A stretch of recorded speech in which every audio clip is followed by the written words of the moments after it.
still have things I need to give people. Huh? Welcome back. Mhm.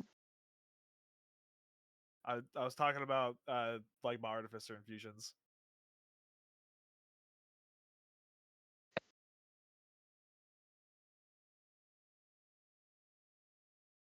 Yeah, I think the most I did was I gave Koga's bow a +1.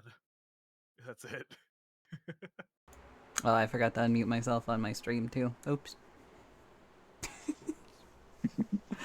Ah, well, happens.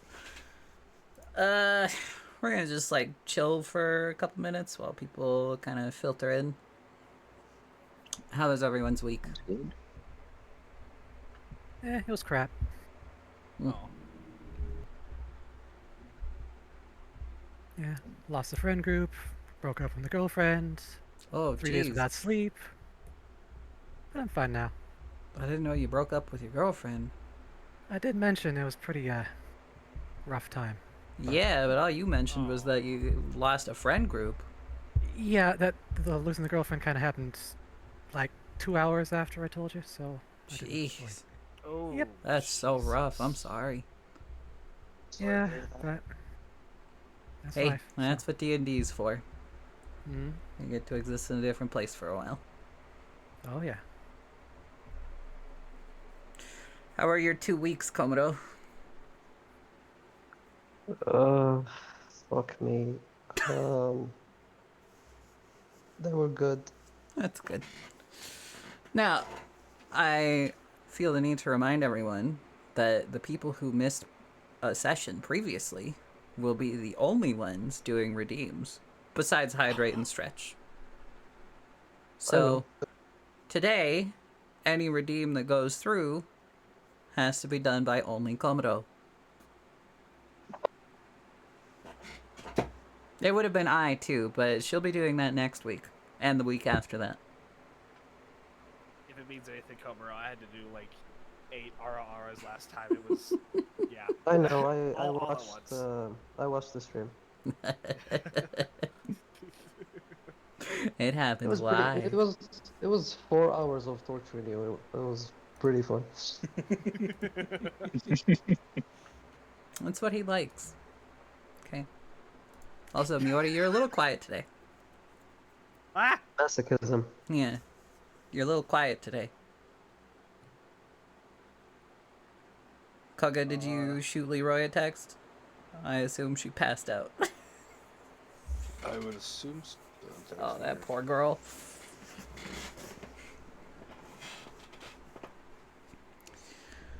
I don't know why I'm more quiet.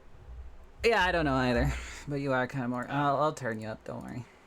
Yeah, The heroin. all my stuff's like, it hasn't changed. It's weird. Could also just be me, I don't know. I'm crazy. Who knows? I'm crazy. I got a doctor's note. Alright. I have to bite my tongue every single time. Yeah, I know. At this point, I'm just using it to torture you. I know. No, I genuinely forget every time. Crazy is just part of my Always crazy lexicon, once. and it doesn't get out of there. All right, Put who me in wants a to room. recap us? A rubber room. All right, either somebody stands up or I pick you up. Let's see here. I could, since a lot of it happened to me, at least the first parts of it. Yeah, there you go. All right, go ahead. Yeah.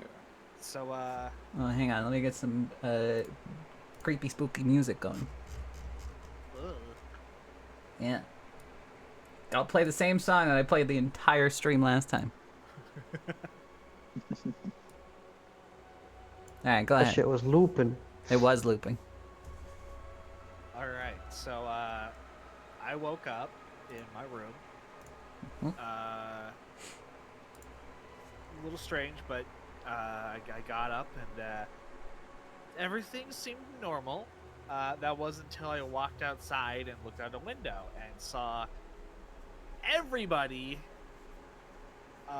floating up in the sky with like strands of like string or some sort of Black thread. black thread. Thank you. Yeah. Basically, And it was also kind of like an ethereal black thread. yeah. Yeah. That was essentially hanging them from or suspending them up in the air, and naturally, you start to freak out in this situation. I tried Naturally. to go down there and figure out what the hell's going on, and when I got down at the bottom floor, I realized they were all the black thread was all coming towards me, like it was originating from me. From there, I then went to try to find my friends. I went to Koga first, naturally. Yeah. Naturally. Went to the forge, and I found him and Ayane there, but they were both in a weird sort of state. They had a black tentacle coming out of their mouths, and they were not responsive. That They were wasn't also until I floating in touched- the air. That's true. I went over, touched Koga on the shoulder. I got pulled into some weird memory shit. Got to kind of see Koga as a child, and Absolutely adorable, by the way. yep. Shared a bit of that moment when he was going out and trying to catch some butterflies and stuff, and he ended up seeing me standing on the tree line, but I was like inky black, like shadow version of myself. Yep. He tried interacting with it; it didn't really work. And then when he tried to walk away, it jump scared him, and then he woke up and he had to pull the tentacle out of his mouth and a bunch of weird stuff. He had coughed up a bunch of ink. From there, went to Ayane. Tried to help her out. We both got pulled into the memory now of both its children.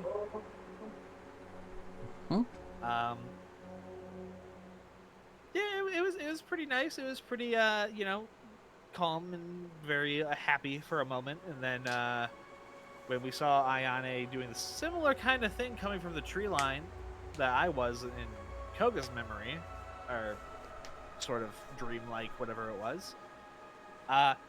We got closer, and then Koga saw her whole body changing and morphing into something horrible, and like a undead creature-esque thing with like the stab wound in her chest, and that freaked us out. Freaked him out mainly. Which in turn freaked you out, just, because. Oh yeah. But we got that sorted out. Ayane was very comforting and was able to pull him out of whatever was going on. Out of that memory, managed to pull the tentacle out of her mouth. She coughs up ink as well. And then Miori started panicking. Oh yeah, it was. And Koga held his cheeks and kissed him on the forehead. Wasn't that so sweet?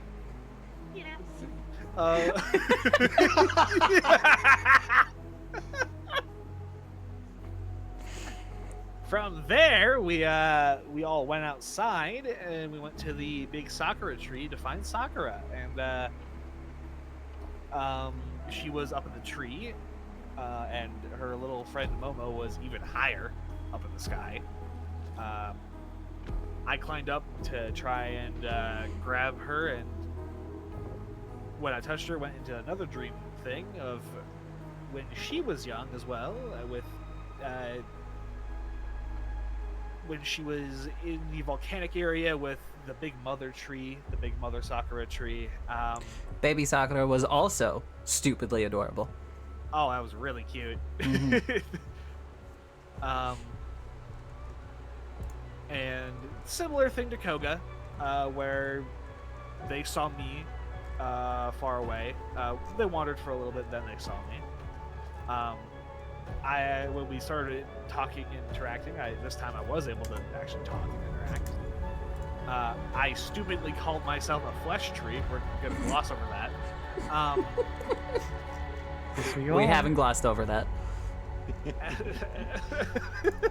You are the flesh tree. We haven't glossed over that at all. From there, Sakura had visions of the of Big Mom Tree decaying and dying, and then the land around them decaying and dying. The We world already was did see accurate. this. And I believe then from there, Sakura had found Momo, and they were also dying, and it was not good visions. Eventually, I forget how it ended exactly, but we did get out of that. Yeah. Sakura then fell from from the Sakura tree in the real world and snapped their leg off. Oops. Oops.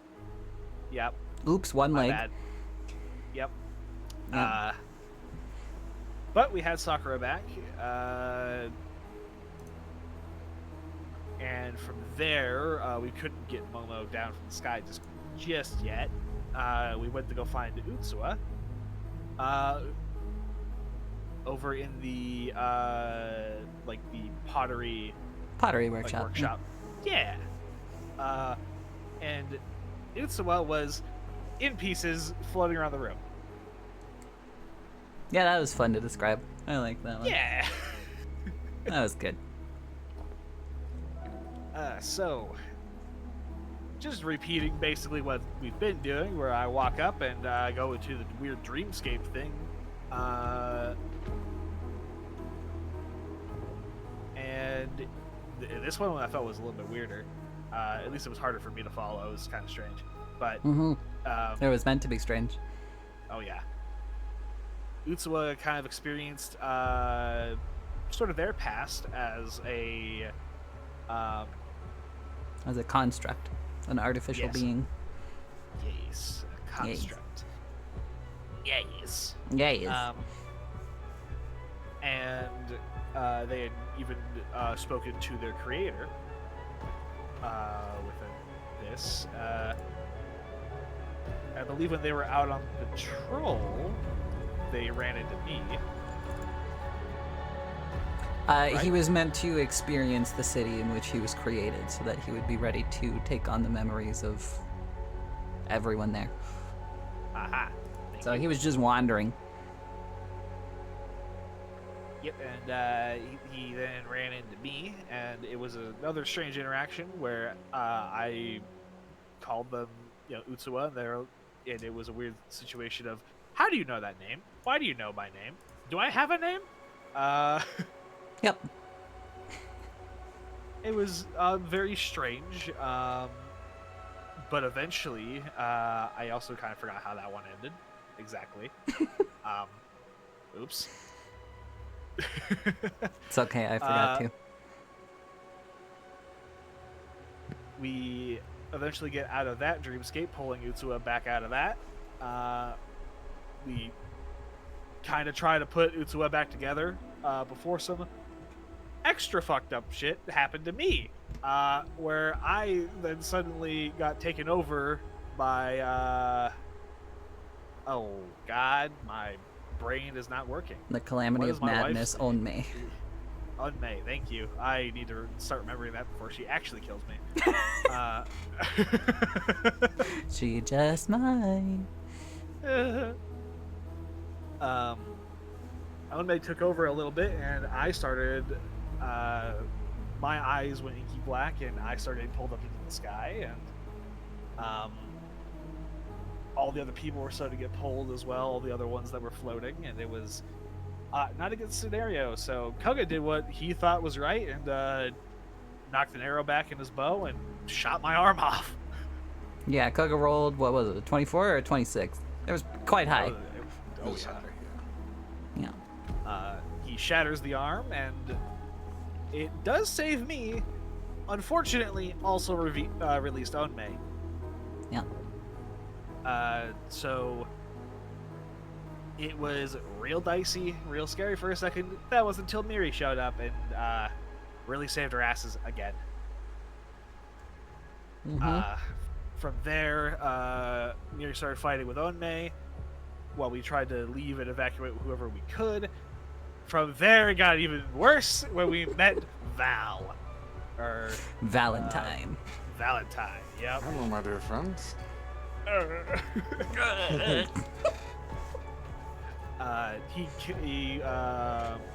We bumped into him as we were trying to leave.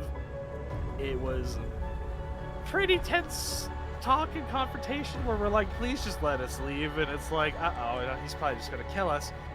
That wasn't until Miri showed up again. Once more, saving our asses. Yeah, she has a habit of doing that. Sorry. Yeah. I was just let you die.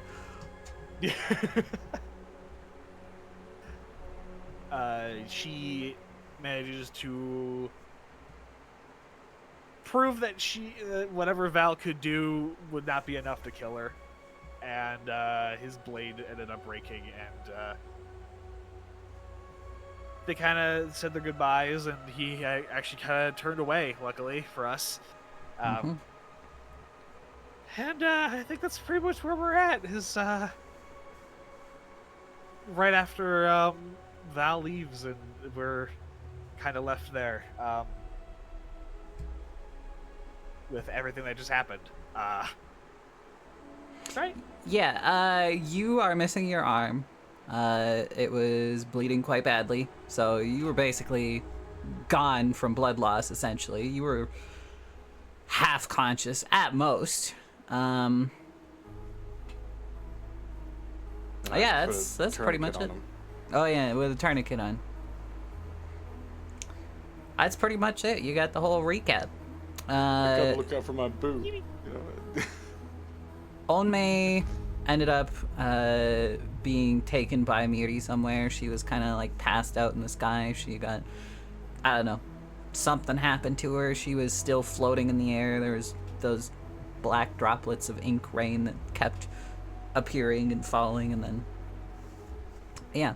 So Miri took Onmei somewhere, who the fuck knows where, and you guys were left with two things. You were left with Shinsei Mura at least being safe, but with the Portent of Ruin knowing where it is. So, let us begin. I normally start with a description of what the weather is like today, but the weather hasn't changed since everything that happened with Onmei. The ground is stained black with ink. It has vein-like tendrils just constantly worming their way through the soil. The sky still choked with inky black clouds. The weather has not shifted even slightly since all of this happened. Worse than that, every civilian that has woken up has been showing symptoms of a sickness. Each person that had a black thread attached to them, their veins are pitch black, and spreading throughout their body appears to be this ink that is continuously manifesting in the air and then falling like a raindrop. Miori, you have been having a rough time of it, for obvious reasons. Your arm is fucked beyond all reckoning. Yeah. I will even say that your arm is infected, so you have 2 levels of exhaustion. Oh, shit. Okay. You will need to get your arm treated properly, but there are no surgeons in Shinsei Mura who are currently capable of, well, treating your arm the way it needs to be treated. Koga, what would you have been up to for the whole week thus far? The only ones free from this sickness, by the way, are you guys. Honestly, Koga might have levels of exhaustion as well, just because he's been Okay. How many would you like? working on. At least 2. 2 levels of exhaustion. Done. He's just been working, trying to figure out, what the disease is, working on prosthetics for Sakura and Miori. Yeah. And taking care of you. Okay. Which prosthetic would you be prioritizing in this case? Sakura, because she can't walk. Yeah. And also, she doesn't actually need surgery for her leg. Sakura, your leg has kind of... It's grown over pretty rapidly, but it hasn't been regrowing, which is unusual, because it should. The black ink that has replaced all of the embers in your body is still there, and Momo is also exhibiting symptoms of whatever this sickness might be. Momo seems to have it worse than anyone else in Shinseimura currently. Momo hasn't been eating properly, has been struggling to breathe.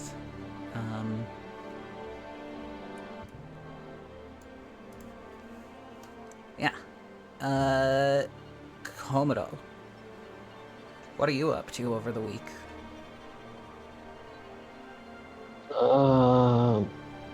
Keeping in mind that your various hirelings in your barracks have also come down with this sickness and have been unable to perform their duties. Yeah, we would just be basically picking up their shifts. Okay. Always either patrolling, trying to collect materials for the rebuilding. Okay. You will also have 2 levels of exhaustion then. Sakura, I forgot to ask you, what are you up to over the week, missing a leg? Well, since I can't exactly get around easily, I've been hobbling from place to place. I'm mostly spending my time caring for Momo, but when I can, trying to provide at least some healing to the people of Shinsemura. Okay. Yeah, so you've kind of been working alongside Ayane inside of the makeshift infirmary that was built the last time that you guys needed medical attention. That's really the most you've been able to do. Otsu, what have you been up to for the whole week?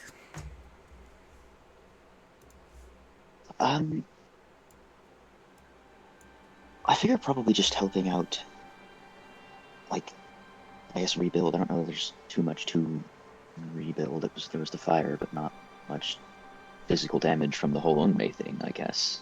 Yeah, Must no have. buildings were, like, irreparably damaged, for sure. You've done some reinforcement on the main temple, and you've actually started on building a wall, I would say. Defenses, yeah. Yeah. Yeah, nothing horribly complicated. Okay. So this is the situation that you all find yourselves in. This weather hasn't shifted. The ink continues to fall from the sky. It's as though the very nature of where you are, the nature of the environment, the nature of the air around you has been tainted by Onmei.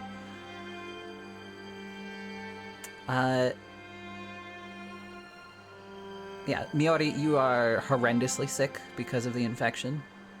But I will say you are still able to get around. But you're spending the vast majority of your time in the infirmary. Yeah, and I think he's definitely gone a bit quiet. He's not in a good mental place at the moment, especially when he woke up later and he wasn't getting any help from the puppets like he normally did, and that was a big kick to the nuts. That wow, yeah, she's gone, and what he got so used to, living with and kind of taking for granted is gone, and it's kind of not. He's not in a good place. Tell me, is Miori experiencing any feelings of loss? Oh, right? Yes. Like the loss of a loved one, perhaps? Yeah, loss of a loved one that he did realize he was caught up in a lot of things with everything that was going on that he really kind of took Ome for granted, and now he feels like shit because he's realizing that now. Okay.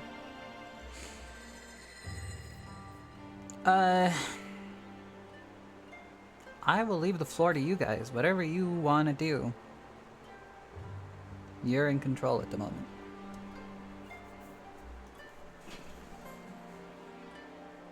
I would like to say that I'm probably drafting a letter currently while I'm waiting for my billets to heat up Okay. to send word to any doctors that we could find. Okay. Where are you intending on sending this letter? I'm going to send it to like maybe one of the main crossroads Okay. in Hatashinai. Okay. How are you going to get it there? Planning on walking. Planning on walking. I haven't spoken with any of my comrades about it, but I'm planning on going by myself. Okay. The nearest crossroads to Shinseimura is a 3-day journey at the very least, just to get there. Okay. Okay. Anyone else have any plans that they want to see through?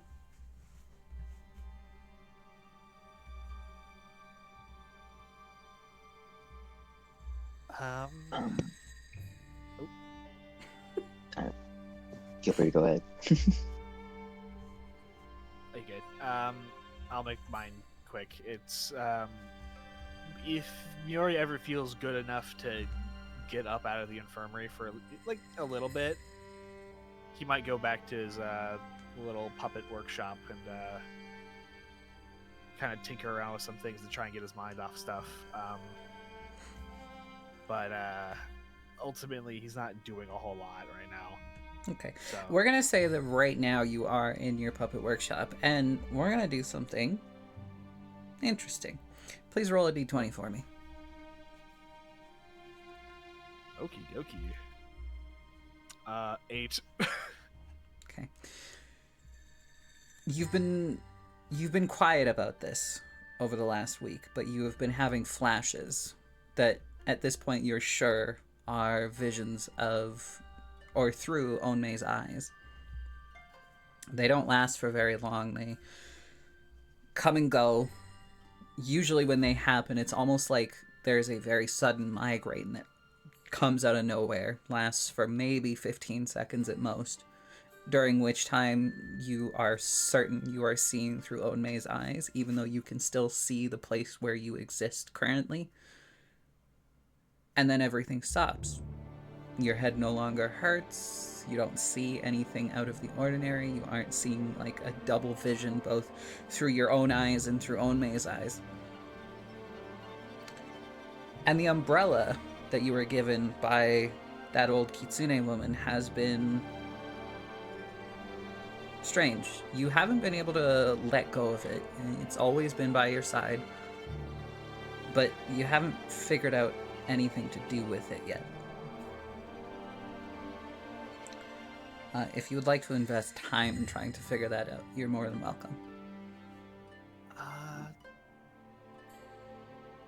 Yeah, I think at some point I would eventually try, but in my very tired and sickly state, it probably won't go very well. Can you tell me how you try to figure out anything else that your umbrella is capable of doing?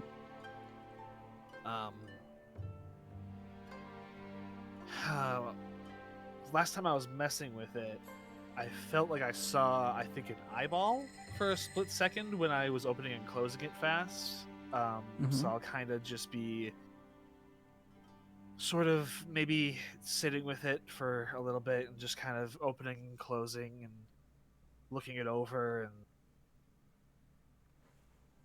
just trying anything really, like touching along the fabric of the actual umbrella itself. Why don't you go ahead and give me an Arcana check?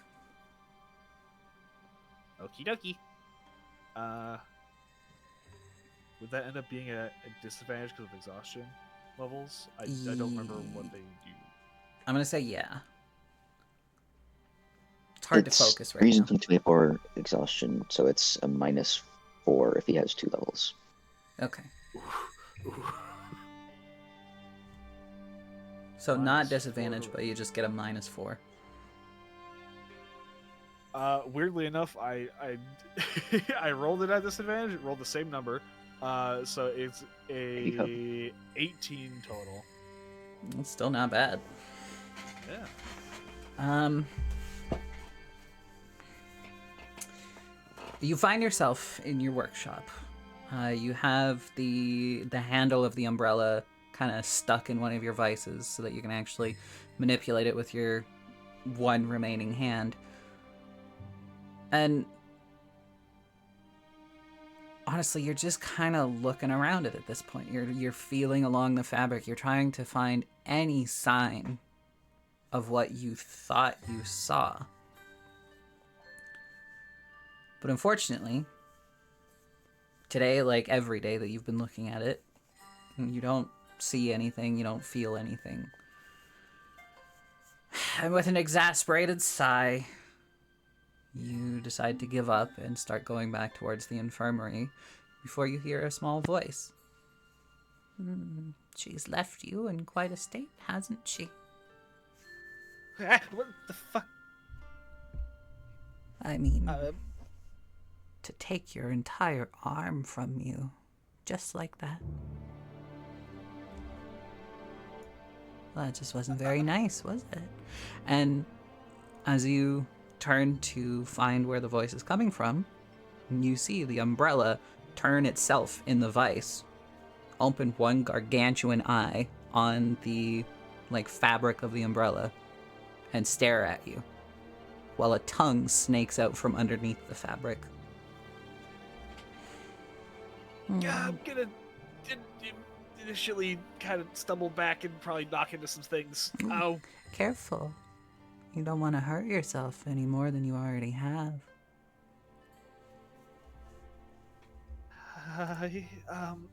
Hi. Hello. You seem tired. Are you tired? Yeah. Have you been there this whole time? The umbrella the entire time? Yeah. Well, I mean, where else would I be? Fair enough.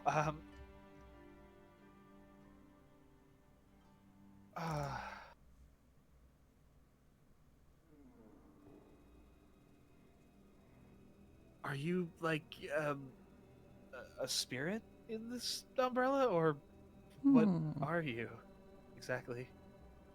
I wouldn't say spirit. I'm more of a shard.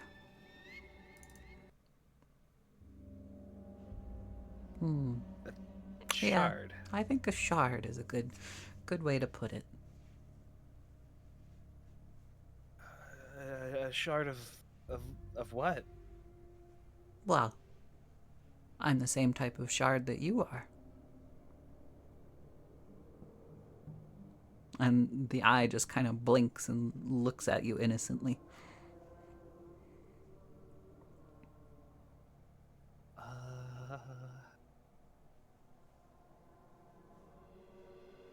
Miori, you seem tired.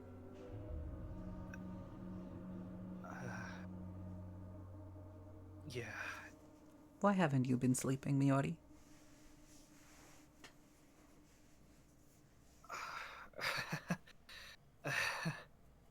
Koga, I will also say you are experiencing Miori's discomfort and surprise at this moment. So Is it enough to cause me alarm? I would say probably any off emotion from Miori right now is causing you alarm with your current level of exhaustion. Yeah, I'll see if I can try to find Miori.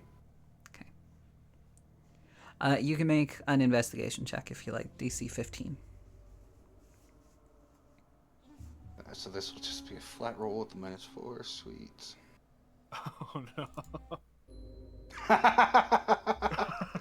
That's a 3. You stumble through Shinseimura very aimlessly. You can't focus at all. You're just thinking about how how awful you currently feel, how awful Miori must feel on top of your current feelings. You can't even keep a train of thought going for longer than a second or two. And you certainly don't even consider that he could be in his workshop.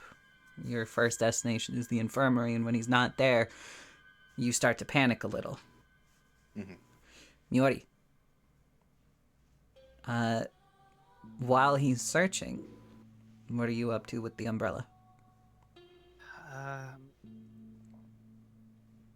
He's still kind of, or I'm still trying to figure out kind of what's going on. A part of me feels like this is just a weird hallucination. Like I'm just too tired, or maybe I'm asleep and this is a dream. Who knows? At this point, You're not dreaming, Miori. I am real.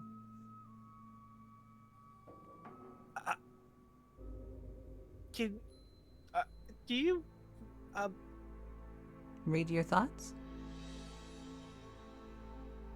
Oh boy. A little. It's more like I'm watching a cave painting of your thoughts. You know? Like, Okay. I see them, but they don't come through as clearly to me as they do to you. Is that odd? It's a little, but to be honest, it's not the weirdest thing that's happened. But we are both shards. We share that connection. Shards. I still don't know exactly what you mean by that. Pieces. Halves. But... well, maybe not halves. We're not quite that big. It is at this point that you start to feel Koga's panic from not being able to find you. We're more like... you know when you lose a strand of hair? Is that hair still you? Or is it its own thing now?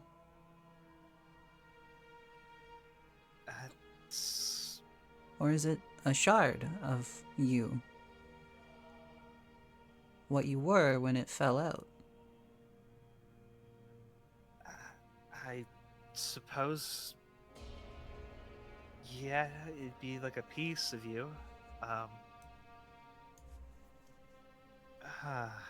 Do you think a piece of you that's separate from you can go on to become its own?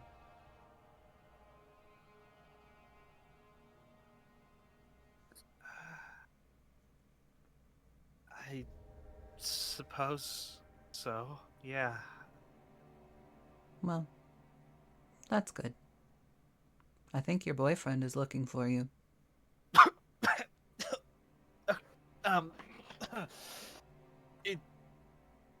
Right, Koga, yeah, It just blinks innocently at you.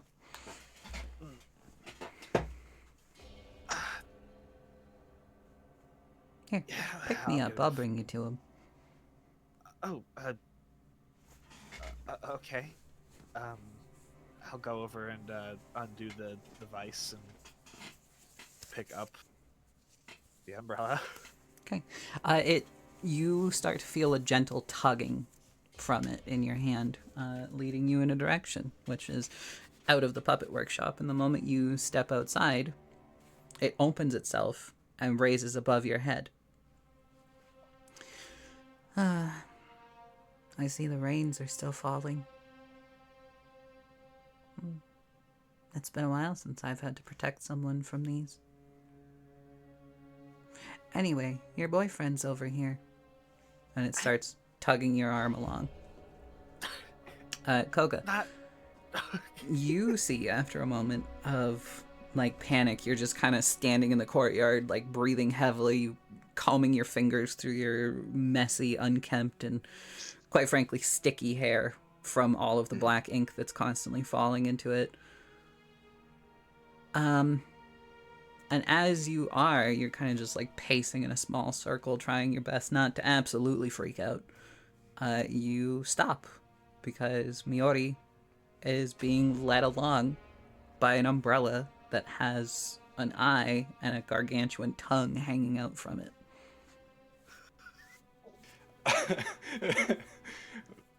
He feels instant relief, followed by a sense of what the fuck. So I will make my way on over towards Miori. Okay. Are you okay? Yeah, I'm okay. I just Hello, Koga. Hello? You look tired. A little, yes. Are you planning to take that walk without sleep? How do you... It's like a cave painting. yeah, they can kind of read what you're thinking. I was... Okay, Well, I can't read what everyone's thinking, but you guys are kind of unique.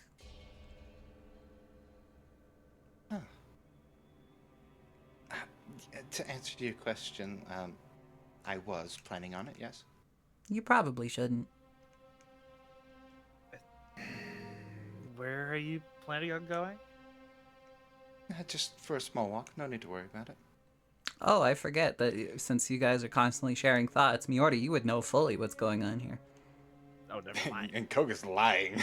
And Koga is, bold-faced lying to you right now.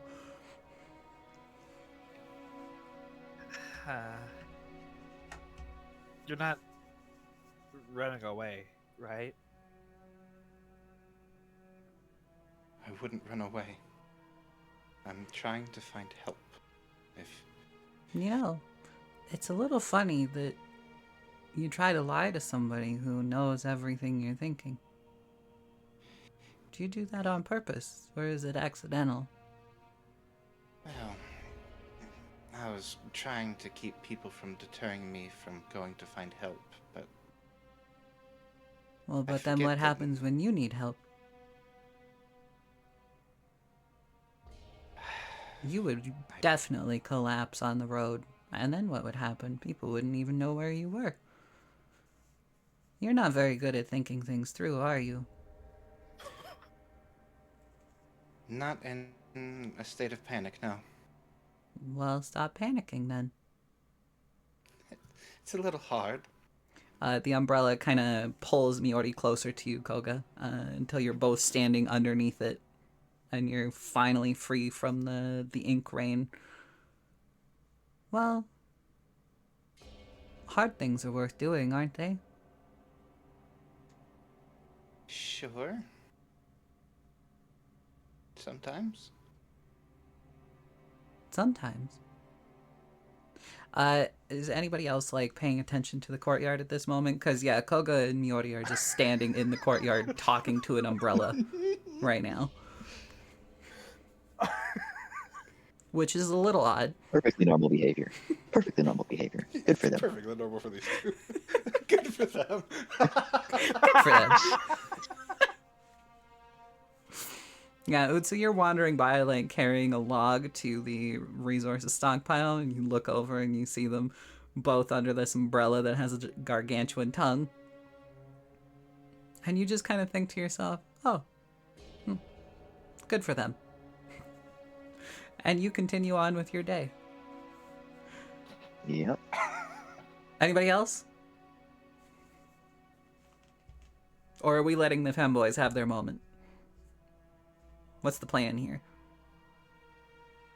Some have it. Sakura?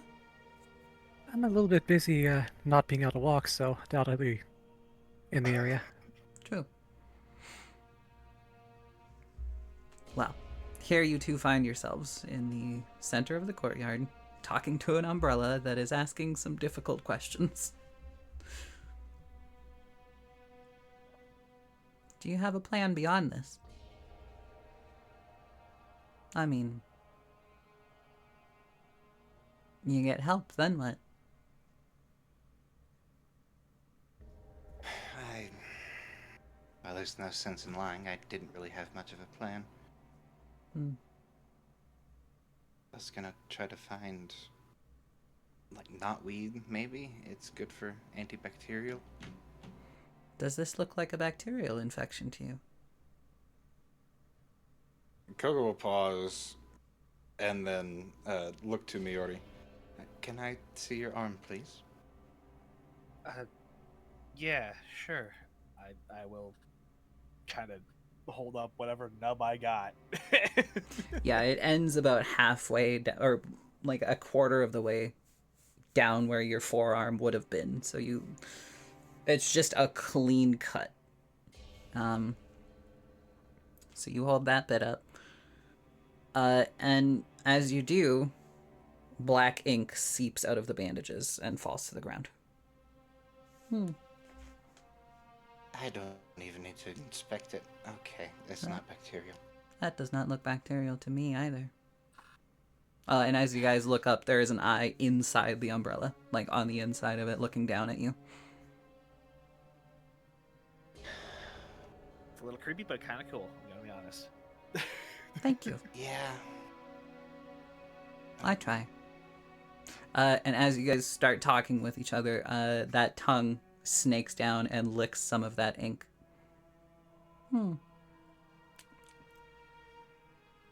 Yes, it definitely comes from her, doesn't it? Tastes like home. Do you know of a way to get rid of it? Any chance?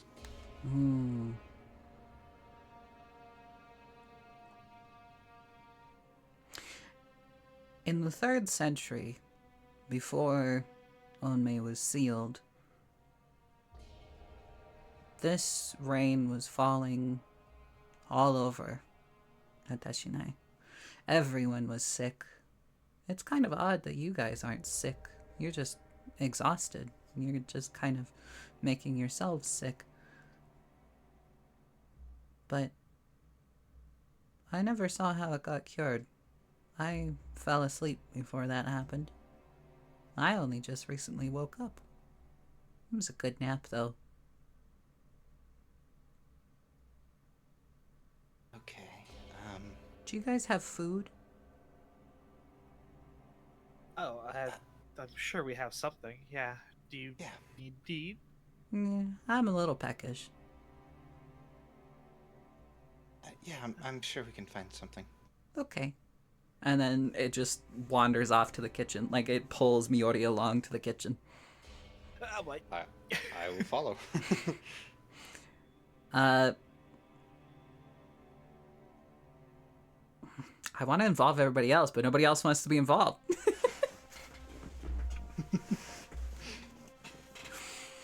We'll just cut over to Komodo for a moment. Komodo, What up? you were kind of woken up by the fact that Onmei was knocked out by Miri. So your dream is probably one that you haven't told anybody else. But it most definitely involved your commander. Son of a bitch! And it most definitely involved memories of before you lost your arm. And in addition to that, you were plagued by nightmares of that night that you, in Raiko's fury and Raiko's body, killed an entire small village of people. Only in the nightmare, it was always you. Just gigantic.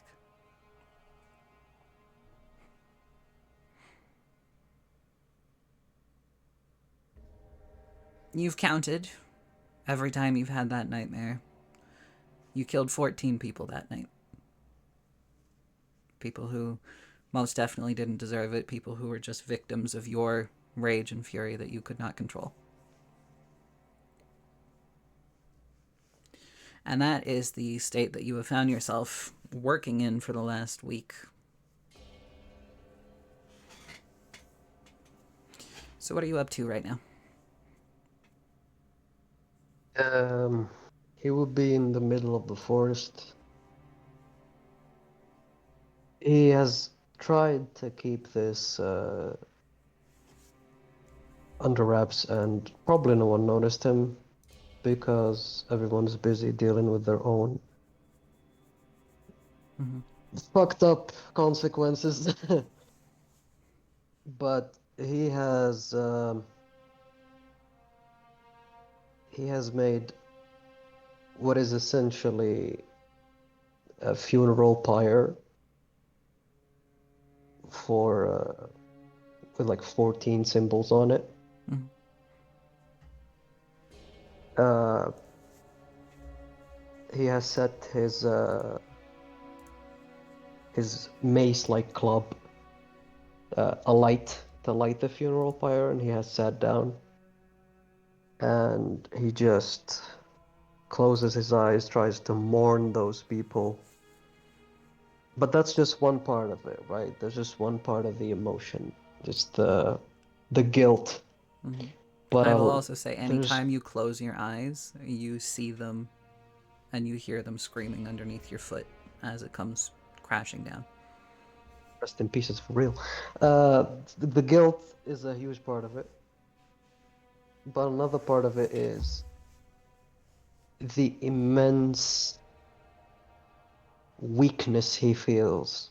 Like there's have been time after time, things have been thrown in his way that he was, in all his strength, too weak to actually handle, and he can't help but feel just envious of how Ryoko can wipe out any obstacle with brute force. Something he deeply wishes he could do somehow. And in this ceremony where he's trying to mourn these people, he also just tries to sink into himself and connect with whatever is linking him to the calamity, with the thought just I need to be strong enough to defend the people that rely on me. I can't just be another mouth to feed. I have to be capable of actually destroying the evil.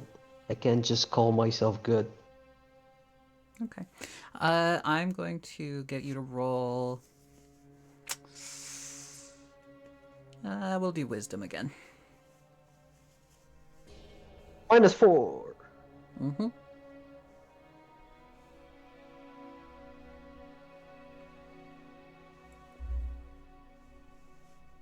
That's 17 -4, so 14?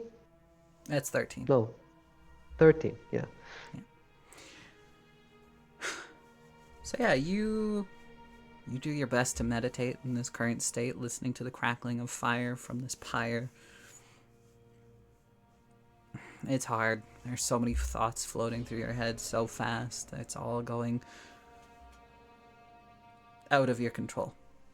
You can't manage any of this. It's like any time you try and hook onto one singular little feeling, it rockets away at a speed that you can't even comprehend, only to be replaced by 5,000 other thoughts that all rocket away at equally the same speed. It's overwhelming, quite frankly. And as you're sitting there trying your hardest to meditate, trying to find the tranquility necessary, you start to hear a voice.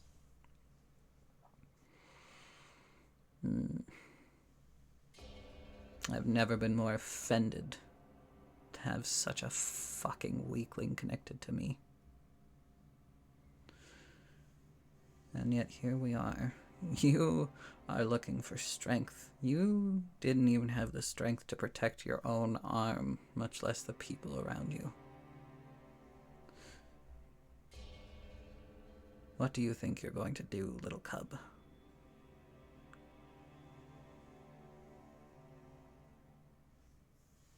What What do you even think you can do? You're a failure.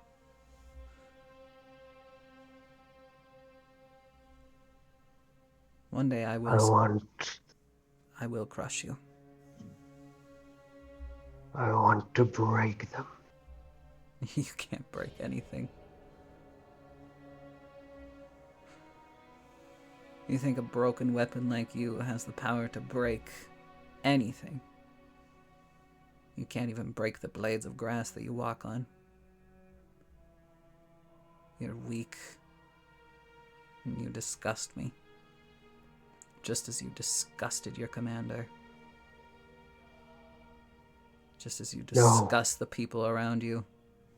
He was weak. No. He let himself revel in prying on the weak. You should have been strong failed enough to stop him. to do something better. I failed, but he was the weak one. No. It was always your responsibility to make sure they walked the path. And you failed. You watched as they strayed, and you said, "This is okay. It's only a small misstep. It's fine." You watched as they took an entirely different path, and you said, "Don't worry. It'll wrap back around and we'll get back on track." And you watched as they murdered countless innocents. And you only told yourself, this is the cost of war. This is what happens when you're a soldier. You call that strength? No. I call that weakness. I call that a failure of character. Quite frankly, I have changed. You haven't changed in the slightest. You think you have, but you haven't. The moment you were presented with an opportunity to be strong, you fell prey to it again. You showed your weakness. I was going to kill that family regardless, but you did it instead. I simply watched. You want to speak then?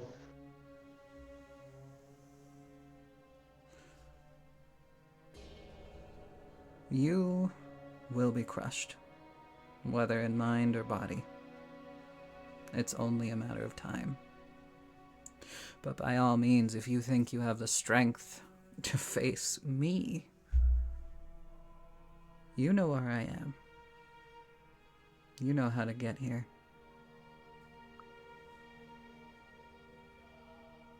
I don't exactly seek to face you. I seek to face the fuckers that Mary told us about. Are you confused? I think I'm confused. You use humor to hide your weakness.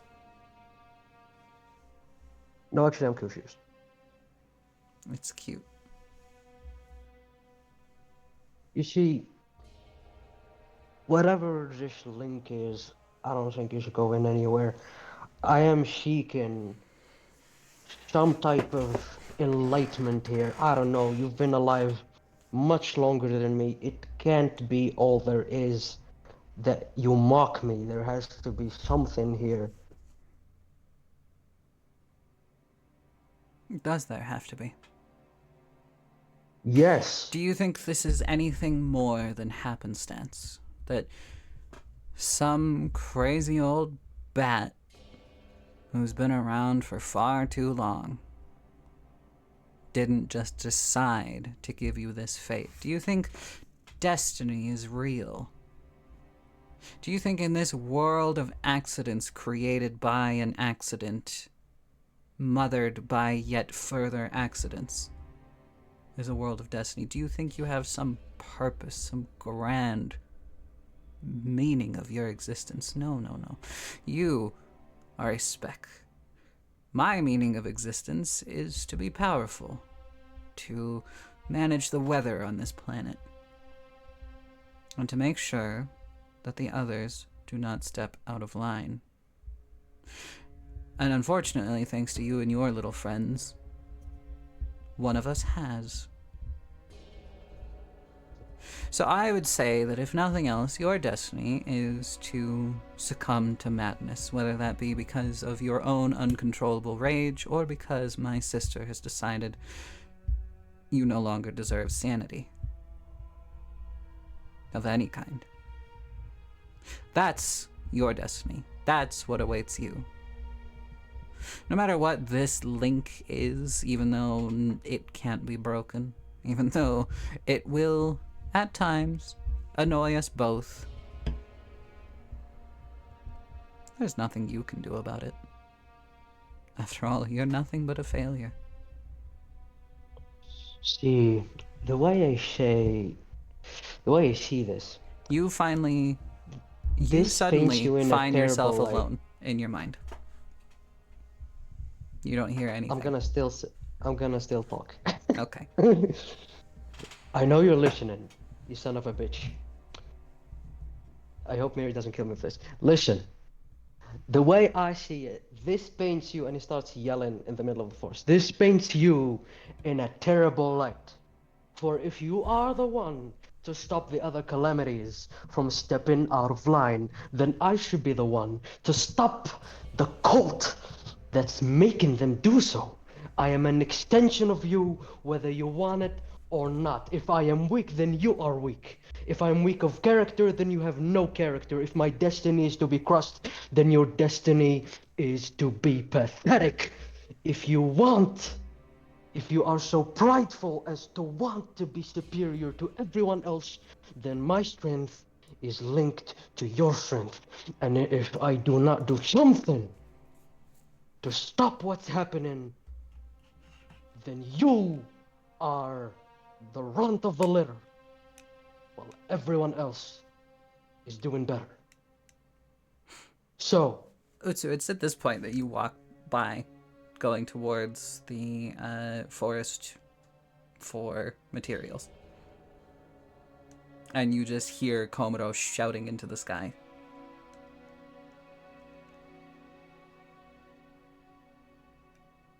I think I just kind of poke my head around a tree, walk around to where I would be in his vision range. Just kind of make myself seen, and wait for him to stop shouting. Komuro, what is your passive perception? it's shit. It's like 12, I think. Okay. I will let you decide whether or not you notice Utsu immediately. Nah, I'll be fucking. I'm laying into the big guy. Okay. Roll a Constitution saving throw for me. 1 second.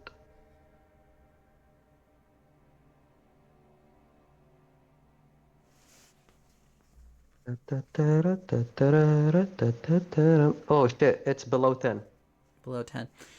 As you are Yeah, eight. screaming It's into 8. the sky, you suddenly feel faint and you kind of stumble backwards, catching yourself on your prosthetic before collapsing to the ground, completely out of breath and dizzier than all get out.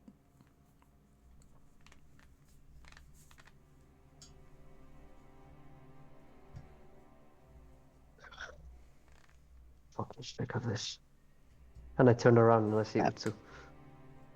At that point, I would wander over, offer a hand. Ah, how long have you been there? A moment. I'm sure everyone's been taking it hard, so don't judge me. To whom do you speak? Very large pussy. So probably myself. I don't think I ever encountered No, you didn't. a tiger. Yeah, so Yeah, you've never seen Good Raiko. context The for that. only ones who have... Okay, the only one that has seen Raiko is Koga. Komuro has only been in Raiko's body. Sorry, Yeah, please. that was a terrible I joke. guess Read the fucking room, dude. I can never do that. Well, do better. Anyway, go on.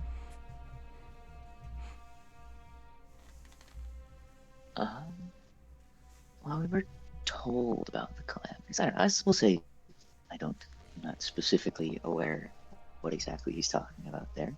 Yeah. So I suppose when he then directs it back at himself.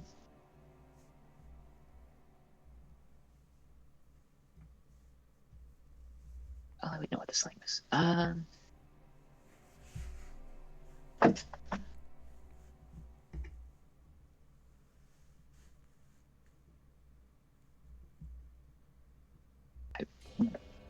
don't really know what to say.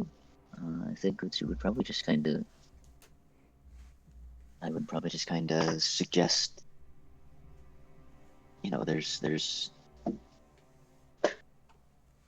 There remain things to do. Shall we? Yeah. Thanks for the help.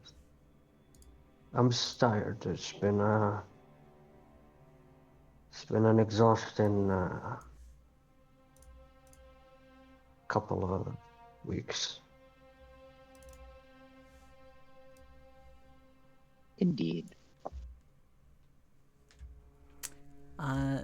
We're going to cut away to Sakura in the infirmary with Momo, laying on your lap, breathing very raggedly. Ayane is currently attending to someone else in the infirmary. What's going on, Sakura? What has the week been like? Well, I guess you could say it's been more of this. Constantly. When I don't have Momo to... been helping Ayane and rarely going into the workshop to try and build another vessel because can't risk Momo alone anymore. Mm-hmm. Okay. Give me an Arcana check.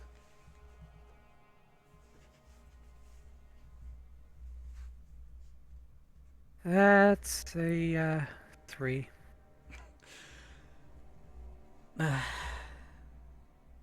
weight of the last week has really been pressing down on you, and it's immeasurably difficult to work in your workshop without one of your legs to help you stand at the tables and such.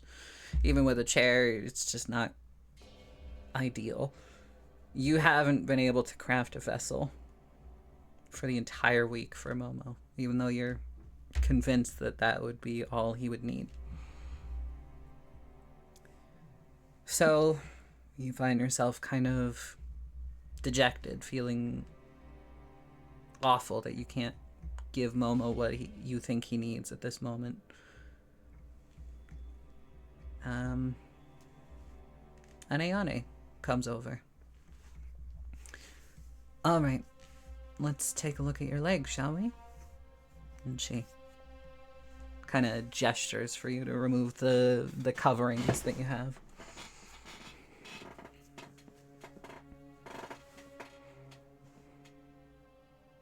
Do you do so?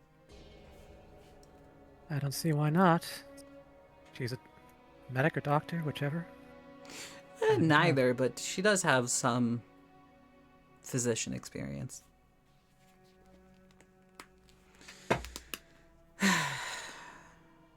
You said it's supposed to grow back, yeah?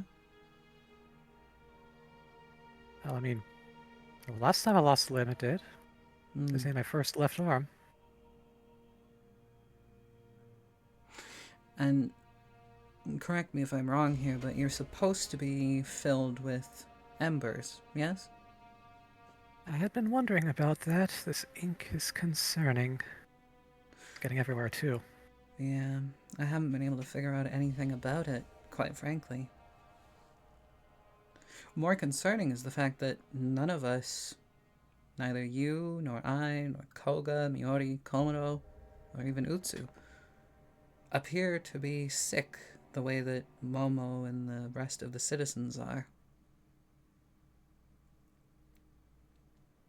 And yet, you're clearly filled to the brim with whatever this ink is. Well, I did. May I try something? And she kind of digs into one of her packs and she pulls out a quill. I'm not sure that it will actually result in anything, but I am curious about something. So, may I? Go ahead. She lifts one of your arms and very gently dabs the tip of the quill into one of those inky veins in your body. Okay. Then she pulls out a piece of paper and she writes something on it. And then she waits. And for a moment, nothing happens. Well, I mean, it seems like ordinary ink, doesn't it? Yeah. And then she puts the little piece of paper that she was writing on down, and you both watch as the ink kind of spreads out from the words. Those black tendrils worming their way through the paper until the entire paper is pitch black, and then it starts to shrink in on itself, tighter and tighter and tighter, until it just disappears. Oh. You haven't been feeling any shrinking sensations, have you? No, not that I've noticed. Just. I would be very careful about where you get that ink, then. Oh, that's worrying. It gets bloody everywhere, so. Yeah. Uh, And it's at this point that you're noticing things have been going missing for the last week. And you're kind of just putting it off as people moving stuff that really shouldn't have been moved, but it's all stuff that you interacted with at one point or another after the event. oh dear. What? Is there a problem? There's stuff missing around. I know we had more than one of that. Can you help me outside, please? Of course, of course. She helps you stand to your feet. She's actually quite short, so you more use her as... She's basically the height of a crutch, as long as your hand is on her shoulder. And she carefully leads you outside. And you see Koga and Miori kind of wander by with a weird-looking umbrella between them. They seem to just be doing, you know, a couple things.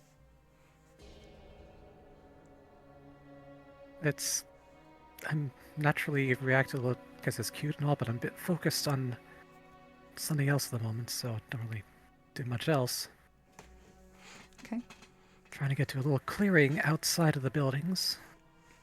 Yeah, you do so, yeah. And I ask Ayane to step back a bit while I try and stay balanced on the one leg I have. All right. Okay, well, actually, hang on just a moment. And she kind of leads you over to a small tree for a moment and then kind of sizes you up and then just breaks part of the tree and kind of jams it into the ground where you want to stand so that you have something to lean on. There you go. Okay. And then she backs off. Yeah, see, when all this started, I kind of just burned this stuff out. I mean, the ink still came back, but I want to see what happens if I burn again. See if that does anything. Okay. All right. Well, you know your own limits, so go for it, I guess.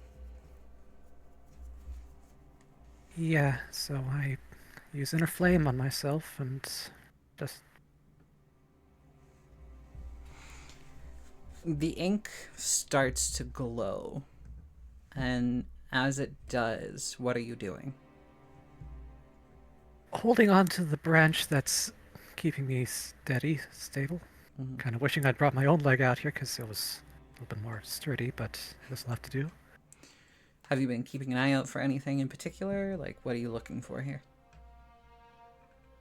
How it burns, how it else other reacts and otherwise, whether or not it stays despite the fire, and any other reactions I might have. Because if this stuff is affecting things other than myself the way it has been, it's probably inside me more than just the outer visible portion. Okay. The first thing that really strikes you is as this ink starts to heat up and burn, it smells like that incense that old woman had. The one that you never actually got a chance to inhale yourself. Well, this is a nice reminder of home, I guess, but not exactly what I was looking for. And as you continue to burn inside, you feel there is something roiling around in the core of your body, besides just your inner flame. And as you are trying to focus in on that, you see a glowing spot in one of the buildings. And it's glowing in a very similar way to how your ink is glowing.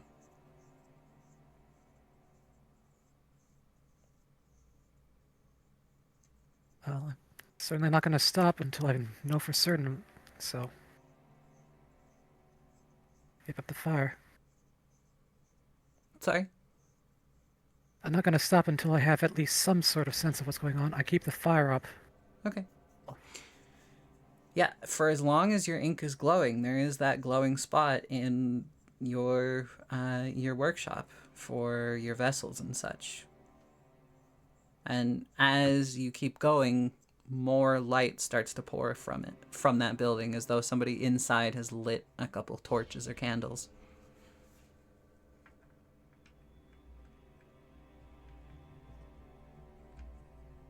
Yeah.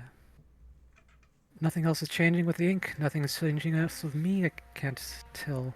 Nothing else. Right. Nothing else for it but turn down the flame and try to haul back over, find out what it was glowing inside the workshop. Okay. You do so, and Ayane comes over. She helps you to your workshop.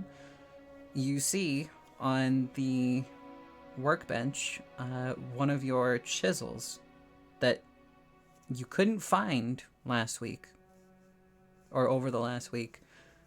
And you remember that there was a big chip out of one corner of it due to a bit of a... You missed at one point, and that chip is gone. It is in pristine condition, the entire thing.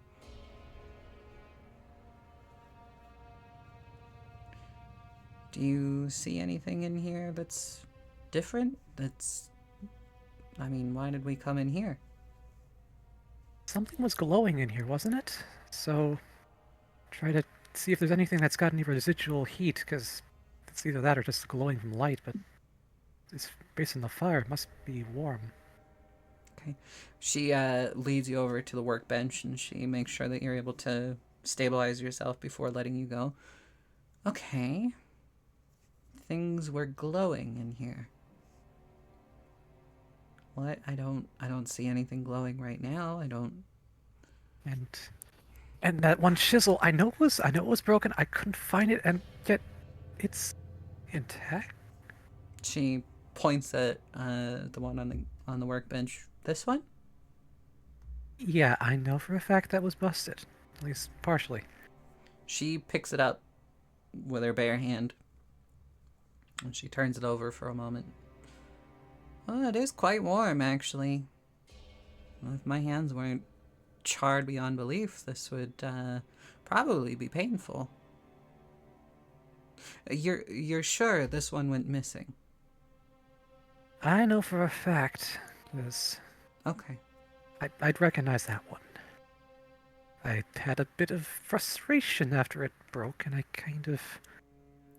Yeah, no, I know that one. Okay. She grabs your arm. She opens your hand and puts the chisel in your hand. And you watch as ink goes through your forearms and up, stains the chisel, and the chisel shrinks and disappears. Fascinating. And burning brought it back. Well, before we say that for certain, try burning again. The workshop should be safe enough. Fine, I'll burn here. Yeah. And you do so, and as your ink begins to glow, the chisel kind of reappears in your hand. Only this time it's not disappearing again. And once again, it is in pristine condition. Truly fascinating. Now, this is just speculation on my part, but it would seem that whatever you're doing to these things that you're destroying, they're returning in their ideal state. And then her ears kind of perk up for a moment, and she pulls a piece of paper out of her bag. This piece of paper had a corner torn out of it.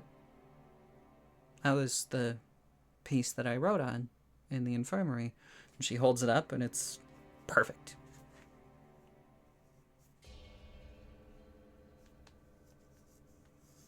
How much else do you think this might affect? Do you think 'Cause everything? Part of me worries that it might affect living things. Here, well, we have a way to test. And she kind of rushes off, and you're left alone for a moment before she comes back holding your leg. Try this. And she Well, holds it out to you. I'm certainly going to take it back. I mean, it can't hurt. I've been holding it on and off as a crutch this week. So I take it and this thing goes back on it. Try and channel ink into it. See if you're able to. An odd idea because I never tried that before, but sure, I'll give it an attempt. Focus on whatever this ink is and focus on the leg, and it's not Yeah. quite flame, but it'll do. You feel it flowing through your body very similarly to how the fire flowed through your body, but more viscous for obvious reasons. And it begins to flow into the leg, taking up all of the places where embers once were. And then your leg begins to shrink and it disappears. Okay. Now, try burning. Yeah, can't hurt. Let's burn some more. And as you do so, and you begin to glow, you feel a bit of a strange sensation as you suddenly feel your leg that was missing, but you don't see it quite yet. And it just kind of pops into existence, completely attached to your stump of a leg, and once again fully functional. Truly fascinating. This isn't going to disappear again, is it? Or is the rest of me going to disappear? Well, if the rest of you hasn't already disappeared, then I'm not sure that it will, at least not from this, for obvious reasons. And you had to purposefully put that ink into your leg in order for it to even take any in the first place, right? You said you had been carrying it around as a crutch for the last week. There is this, yes.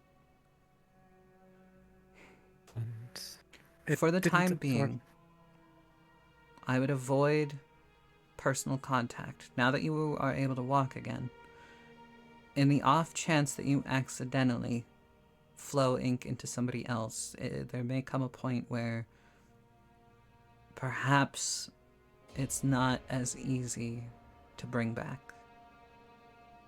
We will have to run a lot of very careful experiments to figure out what exactly is going on.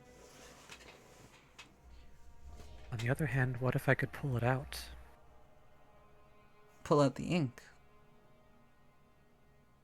I mean, You mean from It's- others? I'm not assuming that I can, but I just if I can put it in, and what if I can pull it out just because I don't know similarities? You and Ayane start experimenting in your workshop. While that's happening, Miori, Koga, you find yourselves in the kitchen with a very hungry umbrella.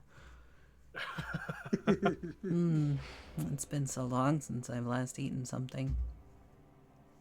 What's good today? Oh, well. I will also say the kitchen hasn't been restocked in over a week. Oh boy.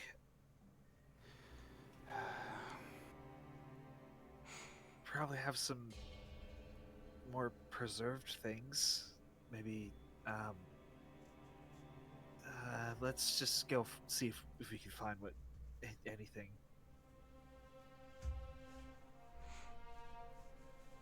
I'll Okay. kinda just scavenge around for. You could both make investigation checks.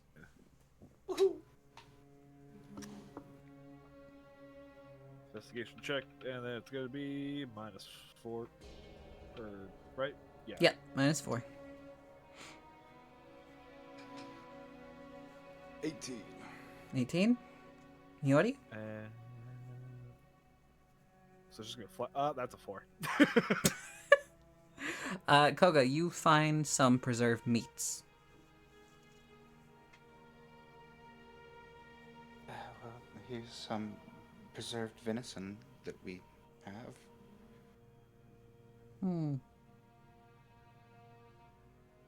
How long does food preserve? This appears to be months old.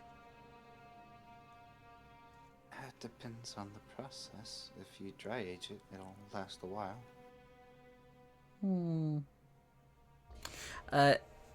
The umbrella's tongue kind of snakes out and touches the meat on your hand. I promise it's still edible. Are you You've sure? been kind of eating it, yeah. Maybe that's why you guys are feeling sick. You've been eating this meat.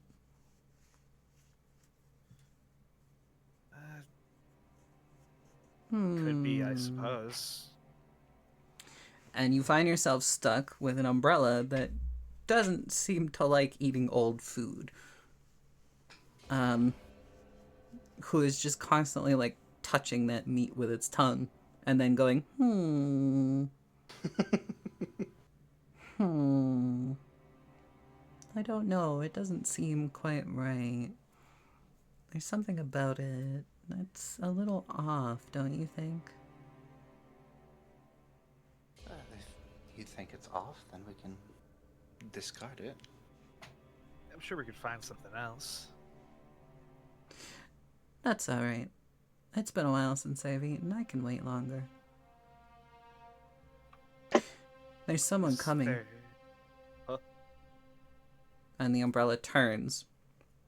And outside, through the kitchen door, at the end of the clearing, you actually do see somebody on the way, who appears to be unaffected by the black ink, and they're definitely not a citizen of Shinseimura. What would you like to do? Go out and greet them. Okay. I'm Miori, same for sorry. Yeah, I'll kind of follow behind Koga, but I'm a little guarded. you? Okay. Oh, don't worry, Miori. I'll keep you safe. I'm sure it's Thank nothing you. really bad. And besides, if you die, I probably die, maybe. Oh, okay. I don't actually know, I'm just assuming. Yeah, let's not think of death currently, please. But death is very interesting to think about. Not in this moment. Okay. Koga, you are walking toward,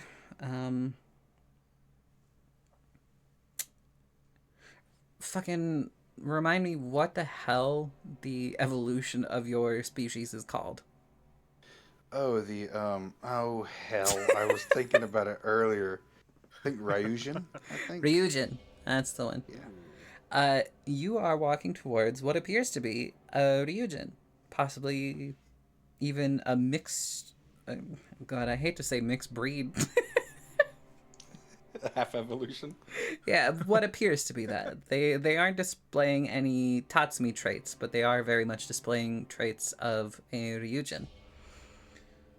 And they're wearing very deep green armor, and they have wings that are themselves very deep green. And their hair is a light sandy blonde. And when they see you, they walk forward towards you.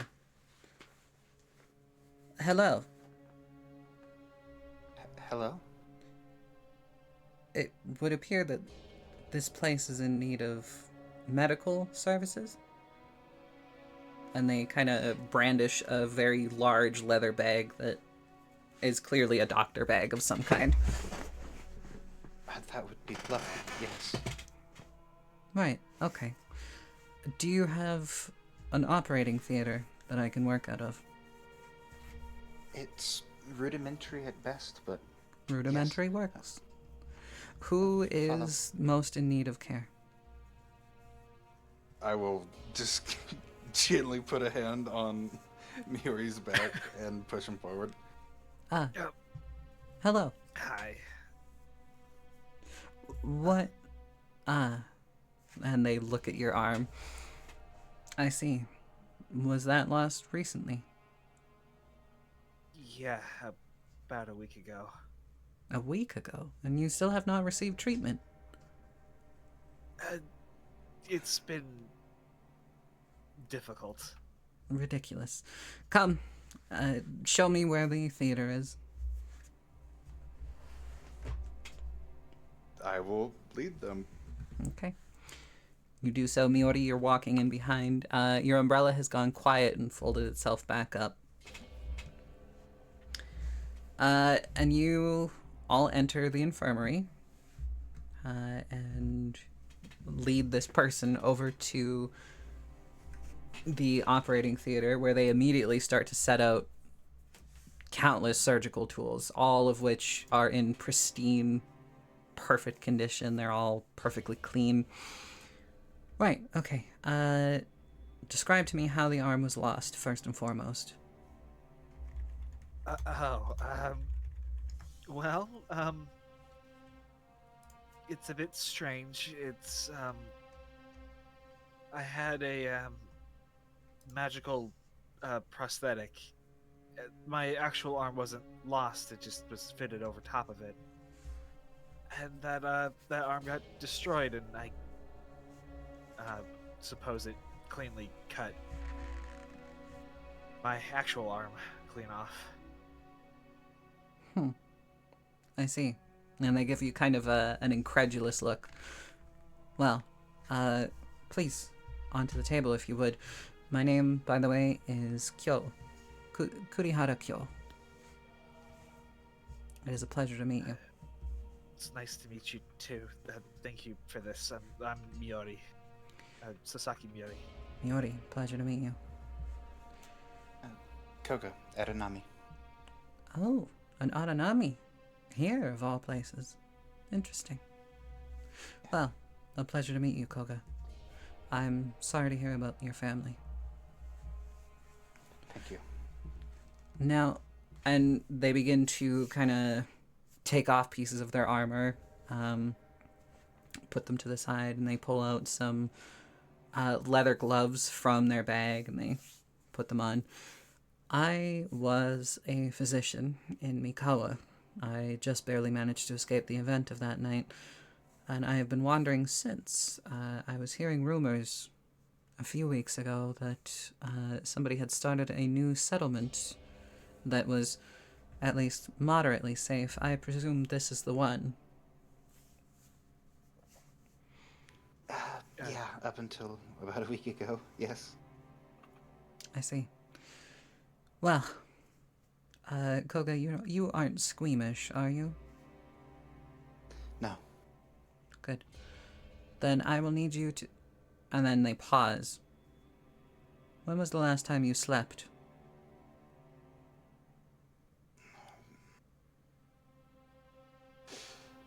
It's been a while. I see. They snap their fingers. Even in the leather glove, it still comes out very clear. Koga, please give me a Constitution saving throw. Oh, shit! So that's minus 4 for my roll. Yeah. So... math hurts, 13. 13. You instantaneously pass out. Miori, you watch as this person snaps their fingers, then catches Koga as he collapses and brings them to a bed. What'd you do? Oh, he's merely sleeping. Something that you'll be doing soon as well. But I need you to tell me a few more things. What was the arm that you had?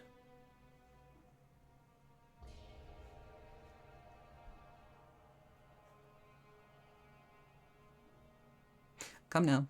We're running out of time here. Sorry, I got interrupted at the worst possible time. Like seriously, like right as you started talking to me, it's like someone knocked my door. I'm like, oh fuck. No worries. Did you hear what I said? Some of it. Could you just repeat it? Okay. Apologize. As they lay Koga down in the bed, they turn back to you. Don't worry, he's just sleeping. He needs it, obviously, as do you, and you will be sleeping soon. But first, I need to know more about that arm that you said was shattered? Yeah. Shattered. Okay. Tell me about it. Well, it was... Oh, I don't know how much I can share about this.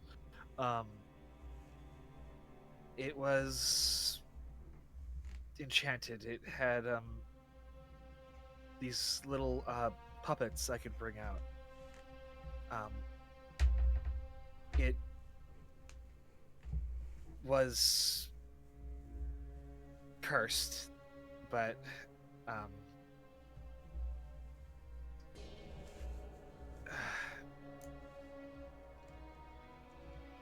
it was a bit of like a more of a containment. Contained? I For what? held a powerful being inside, and that's kind of what happened here. Is it started to influence the area around us, and Koga saved me before it could take me too, and he broke the arm, unintentionally releasing it, but the being. I see. Well, Miori, worry not. I made one before, I can make another one again. And they snap their fingers, and you instantaneously pass out.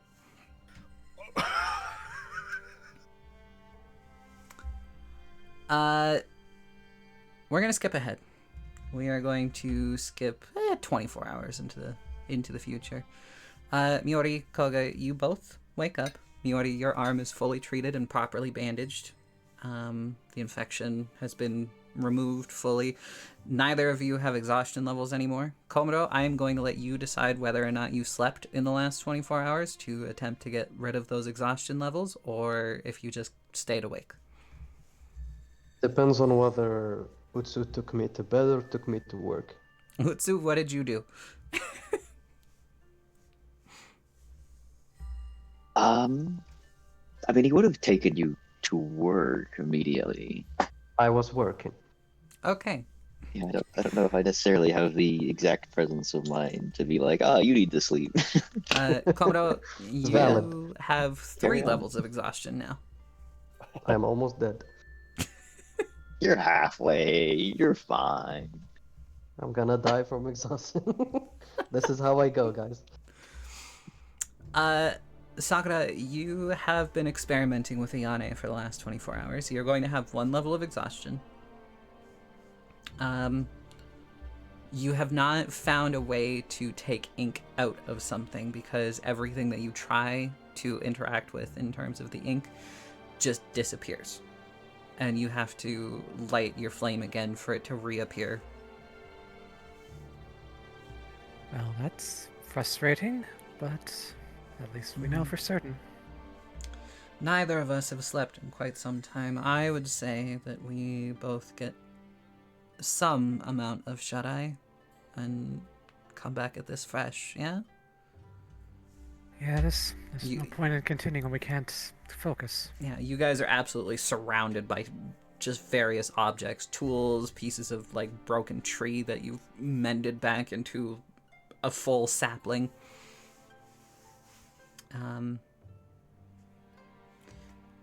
Right. I will be going back to the infirmary. I guess unless you just want to be there with Momo, there's no real need for you to be there now. Unless you need to go sleep, okay? You need to go wherever it is that you go to and get some sleep. And she kind of shuffles you along. Yeah, I suppose you're right. If I can't think straight, I can't do anything for Momo, can I? Not at the moment, no. Alright. Don't worry. Just I'll be nearby to hear if anything happens, okay? Yeah, just hope I don't have any more nightmares of that thing. I hope so too. You both part ways. She goes to the infirmary. You go to wherever you go to sleep. I don't actually know where Sakura sleeps. I have literally just been sitting under the tree itself, leaning Yeah. against it. It's kind of what I was figuring, is you just slept on the tree. And yeah, there's where you find yourself. You kind of flop down against the tree. Nice to have your leg back at least, but you haven't really been able to focus on that in the last 24 hours. You're tired. You're stressed, for sure. There's a lot going on. But sleep does find you quite quickly, and you drift off into the realm of dreams, whatever those happen to be for you. Koga, you awake. You are on one of the infirmary beds, and you actually feel quite well rested. You have a soft blanket around you. Your gear is sat next to you, like on the side table. What would you like to do? I guess kind of shake a little bit of the cobwebs from my head. I'll sit up and look around for Miori and the doctor. I forgot their name. Kyo. Kyo. Okay. Kurihara Kyo.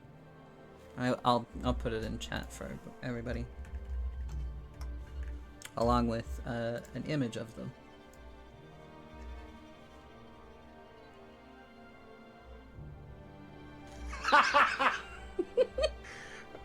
You know, I respect you for doing that. I respect you. I made that image and I was like, wow, if Koga's not going to use it, I'm certainly going to. I am saluting the hell out of you right now. I respect that. Thank you. For those who are confused, that image was one possible image of what Koga could have looked like after transforming into a Ryujin. But he went with a different one.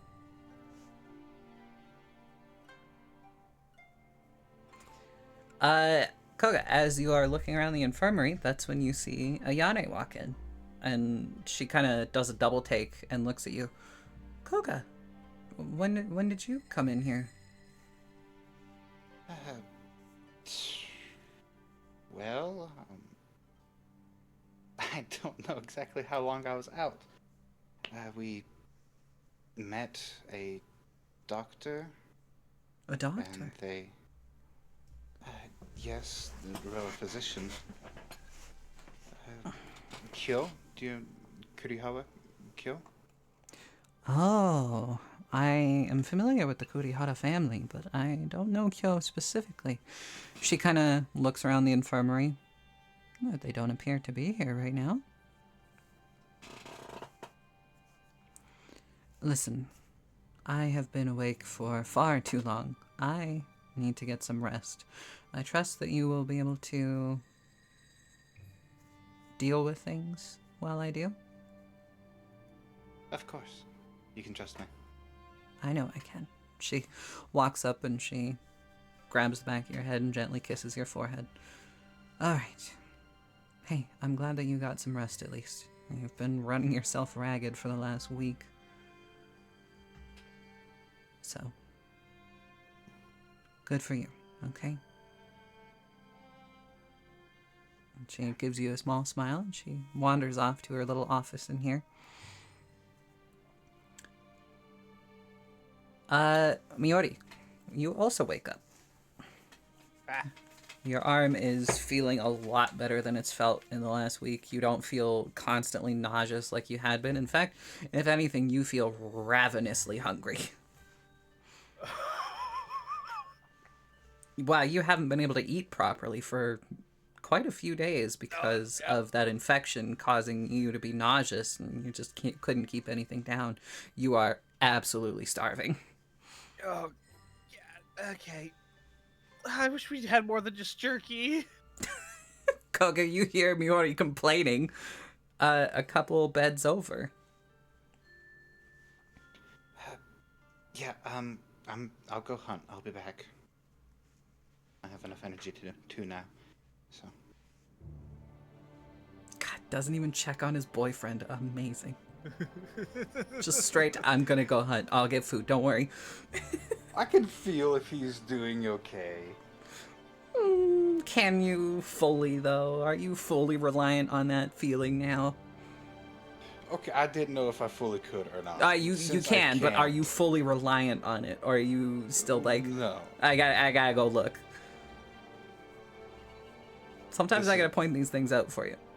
You do, yeah, and I greatly appreciate that. I guess I'll kind of stand up and start to head for the door before mentally slapping myself, and I'll turn back around and head back over to Miori. You doing okay? Miori, you watch as Koga is about to leave and then turns back to you. His chest is completely bare. He's wearing only very simple linen pants. Because he also forgot his gear. That's why you wanted me to. Well, you forgot your gear. I was gonna go get it. We're in the infirmary. It was literally right next to you. Okay, I may have forgot about that.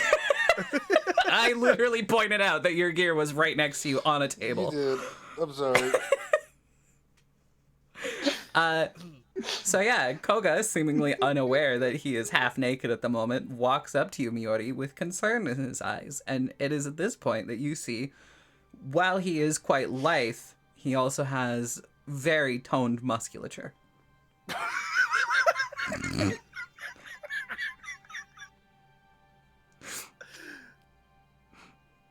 Yeah, I'm doing okay. Yeah, thank you for checking on me. I'm doing fine. You already roll a lot better. d20 for me, please. I was about to ask, does he look red? That's On the a roll six. to boner. It's a 6! Roll the boner. Oh dear. Oh dear. Miori, your cheeks, you don't notice it. You notice your cheeks warming up, but you don't notice that your cheeks are a bright pink.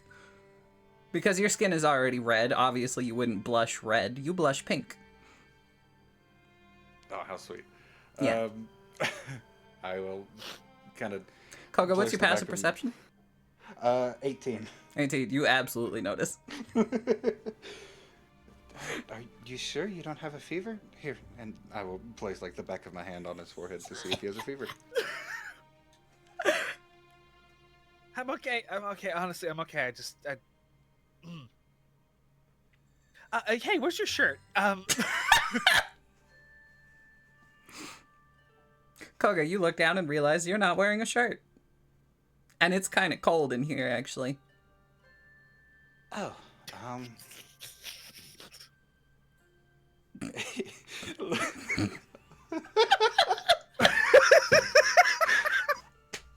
Hold on. Oh my god. Oh, jeez. Okay, so, instant red. Probably even a bigger blush than you have. And, I will scramble back and go get dressed properly. While you're getting dressed, Kyo walks into the infirmary. Oh, good. You're both awake. Yeah, You rested well, I take it. for once, yes. Thank you for that. You're welcome.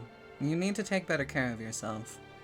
If you intend to solve problems, you need to be rested enough to solve them. Now, Miori, I have made something for you. I'm hoping that it won't have the same effects as the last one. They walk up to you. They're holding a bundle. And they unwrap it, and it's an almost exact replica of the arm that you previously had. Oh shit. It's not the same as the first one, but it should function the same way. How did? Thank you, but how did you know about the other one and like what it? Oh, I created it. They kind of say that very nonchalantly as they walk up and start attaching the prosthetic to your stump. This one, they demonstrate, can be removed very easily. So, unlike the last one, this one should be easy enough for you to put on and take off as you please. You do not have to sleep with this one. I can understand that must have been very uncomfortable for you. The puppets inside are controlled by you, not by the entity that the last one held. Otherwise, it should be something you're already quite familiar with, yes? Yeah, I didn't expect you to know about all that. Oh, Wow. I'm sorry. It does probably come as a shock to you. We'll have to go over it later, quite frankly. I don't have the time at the moment. I'm busy treating civilians. I only came by to give you this arm and make sure that it functioned, they say, as they finish attaching it to you. Right. See if you can move it. I'll try to make curl the fingers and... Yeah, it's no problem. It's just like it was before. It feels like your arm. It's basically a perfect replica, only you don't feel your real arm being squeezed inside of a pocket dimension anywhere. Obviously, Right. you don't feel your real arm anymore at all. Yeah. Ooh. That just made me think of something. Yeah? Can I pull the covers up that are covering my lower half? Can I check my leg? Is the tattoo still there? It is Oh, there, but it's very different. What used to be kind of a snake-like tattoo going up your leg with scales on it is now this horrendous undulating black mass. But it doesn't seem to be affecting your body in any way. That's interesting, isn't it? Kyo says as they've basically got their head like staring down your blanket. Red, even more pink now. Oh, relax. I saw you fully naked. Huh? Well, I had to treat you. I had to change your clothes, obviously. I saw your friend naked as well. It's no problem. It's not a big deal. Yeah, fair enough. Yeah, okay, yeah, doctor and everything. Yeah, of course I you do did see why that, you're like- into him, though. Huh? Okay. Oh, is that inappropriate? I apologize. Koga has his back turned to the two, and he's trying his best to get dressed. Give me a dexterity saving throw. Yeah, that's fair. DC 20. 21. Oh, damn. Whoa. I really wanted you to just trip into your own pants and face plant onto the ground. I almost do. You almost do. You're close. Very close. You almost knock over one of the partitions in the infirmary, but you managed to catch yourself. Right, I think I've said something inappropriate, so I'm going to take my leave instead. I trust that you're able to take care of yourselves now. Don't worry about the civilians here. I am slowly treating them. I know that the sickness that they have. I am going to have to be here for quite some time, though, as I don't know how to remove the rain causing all of this. Well, we greatly appreciate your help. Yes, you're welcome. And then they kind of stand there awkwardly for a minute, looking between you both.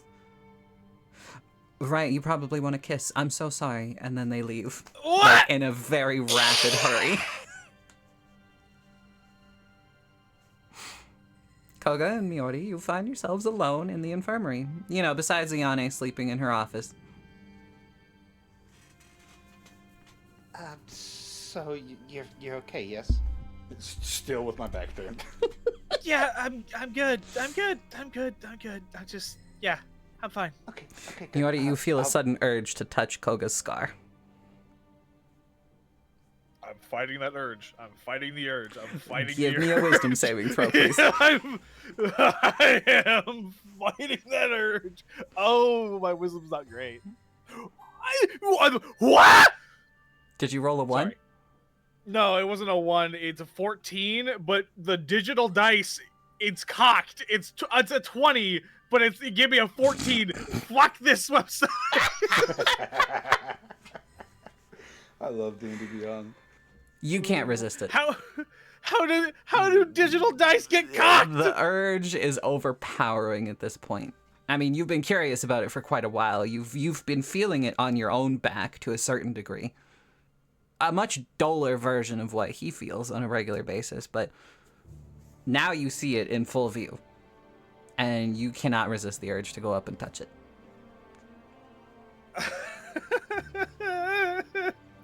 Koga, you suddenly feel a warm finger pressing against your scar. I'm gonna stiffen up. What are you doing? Sorry, just haven't seen it before. I know how it, it kind of hurts all the time because I feel it, but never saw it, so sorry. It's okay. I don't mind. And I will take the rest of my shirt off back, take it back off so he can see the full scar. The scar goes from his shoulder straight down across his back, up down to his hip. And it's a nasty scar. It's ugly. It's bumpy all over the place. It's a hideous scar that was clearly the result of a great deal of damage to his body.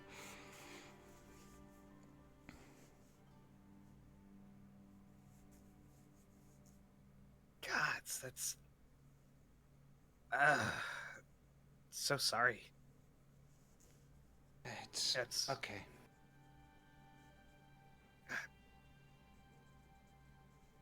Yeah, sorry. I didn't mean to. Yeah, okay. I'm gonna lay back down for a little bit. Gonna turn away. I did this for you, Leroy. I did this for you, Leroy. Watching the VOD right now, I did this for you. You're welcome. I hope you're happy, Leroy. Oh, she's absolutely going to be. She will. I'm gonna put my shirt back on. Yeah, um, I'll, yeah, I'll be back. Koga, you head out. Are you going to try and gather anybody else to go hunting? Nope, just me. Solo hunt. Okay, where are you going? Like, what direction are you headed? I will be heading. Eeny, meeny, miny, mo. I'll go west. West? Utsu and Komuro, which direction did you both go to collect materials?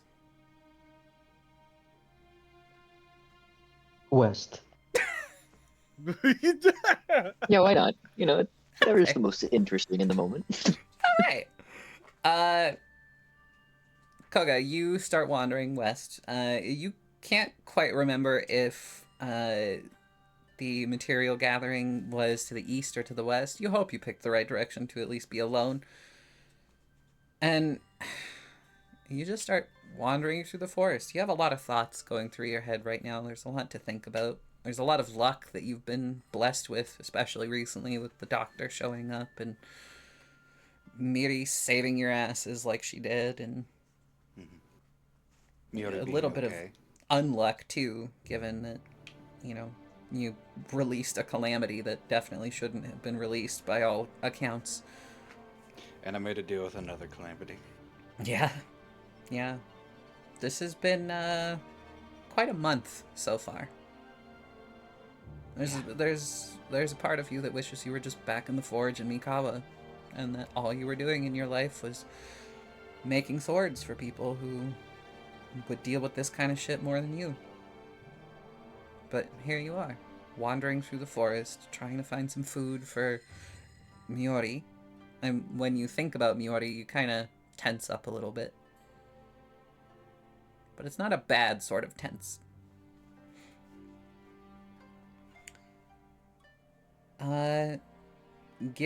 Roll a d20 for me. This isn't for what you think it is. 19. Komuro and Utsu, please roll a d20 for me. Oh boy.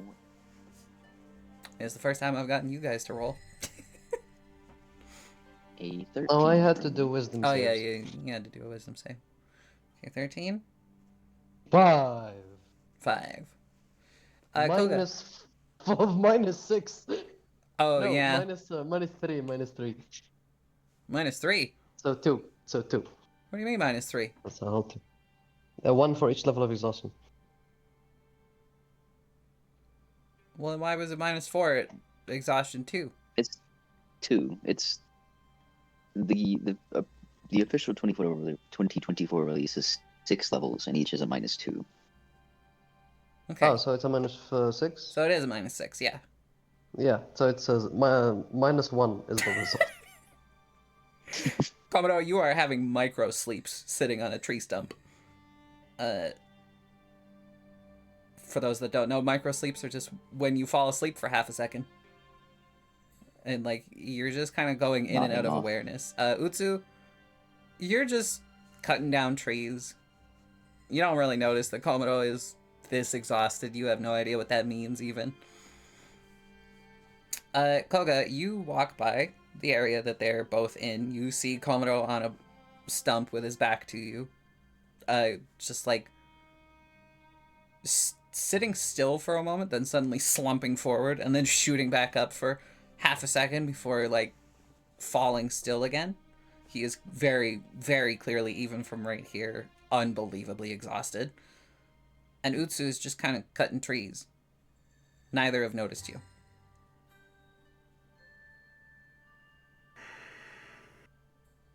I will kind of really heavily debate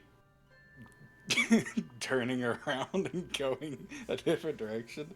Miori, But- you feel this internal debate with Koga. Do you want to influence it in any way? Influence it. Mm-hmm. You know that he's debating going anywhere near comrades. You know, friends. And you know that he's probably going to choose to just turn around, knowing Koga, but they are your friends, aren't they? Not Miori in his influencer era. He's the Fembarbiter, after all. the Fed Barber. We've unlocked level 2 of our relationship. Level 2.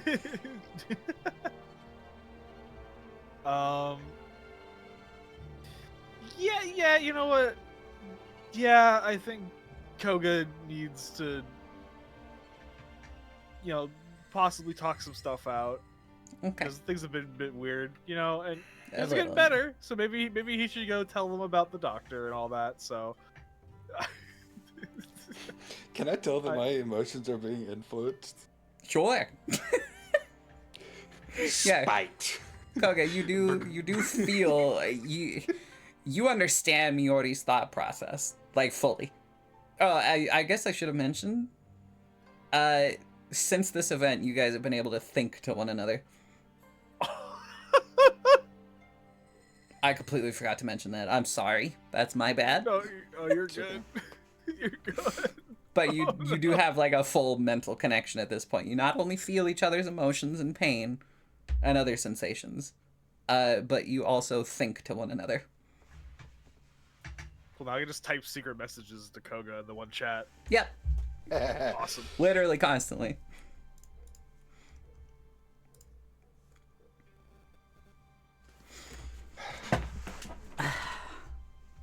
This pause in the action is sponsored by water. Drink up, me hearties, yo ho. Yeah, let's call it 5-minute break. I have to pee. So I'll be right back.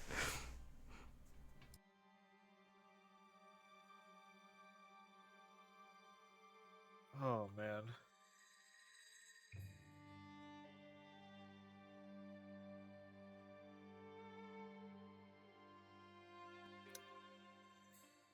So how's everyone?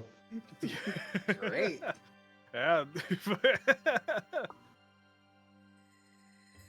We are having a grand old time. Did not know today's Indeed. session will take this route, but here we are.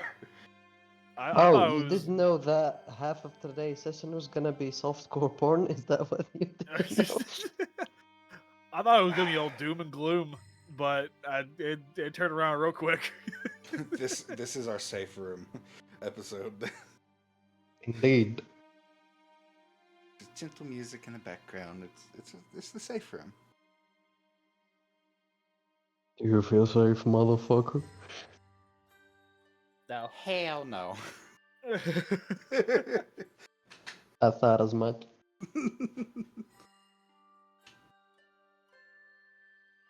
I only feel safe in Miori's arms. He got you there. Lyra's gonna love that one. Oh, she just woke up too. You summoned her. I did.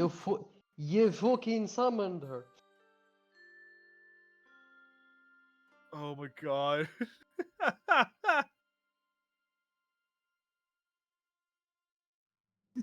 Have any of you played Balatro? No. Yep. Does the addiction ever stop? That's a silly question. I am a silly guy.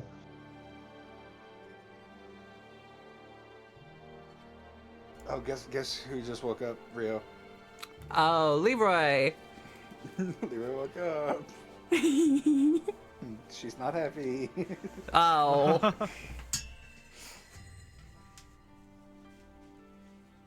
Oh, you missed it too.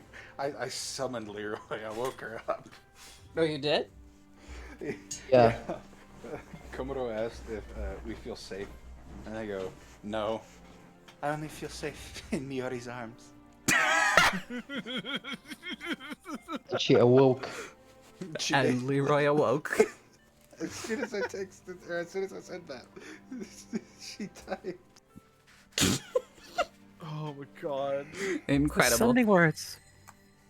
Summoned from the bowels of DeviantArt. Wow, okay, let's give her some credit here. She probably doesn't post on DeviantArt. There's nothing wrong with posting on DeviantArt. There's a lot wrong with posting on DeviantArt. Have you been on DeviantArt? Not in the No man's last 20 land. years, no. Okay, then you have no idea. It's no man's land. It's terrifying. It's honestly a horrifying place. There are a lot of, you could say, deviant things there. Yeah. Mostly what I see anytime I go on DeviantArt, which is incredibly rare these days. Could probably say I haven't used DeviantArt in years. Neither have I, Leroy. Because the last time I used DeviantArt, it was filled with weight gain fetish, Deviancy. inflation Oh. fetish, foot fetish, and giant fetish. And also giant feet fetish. I doubt that changed. Yeah, probably not. That's probably all DeviantArt is anymore. Oh, and also Sonic fetish. The Sonic finish is eternal.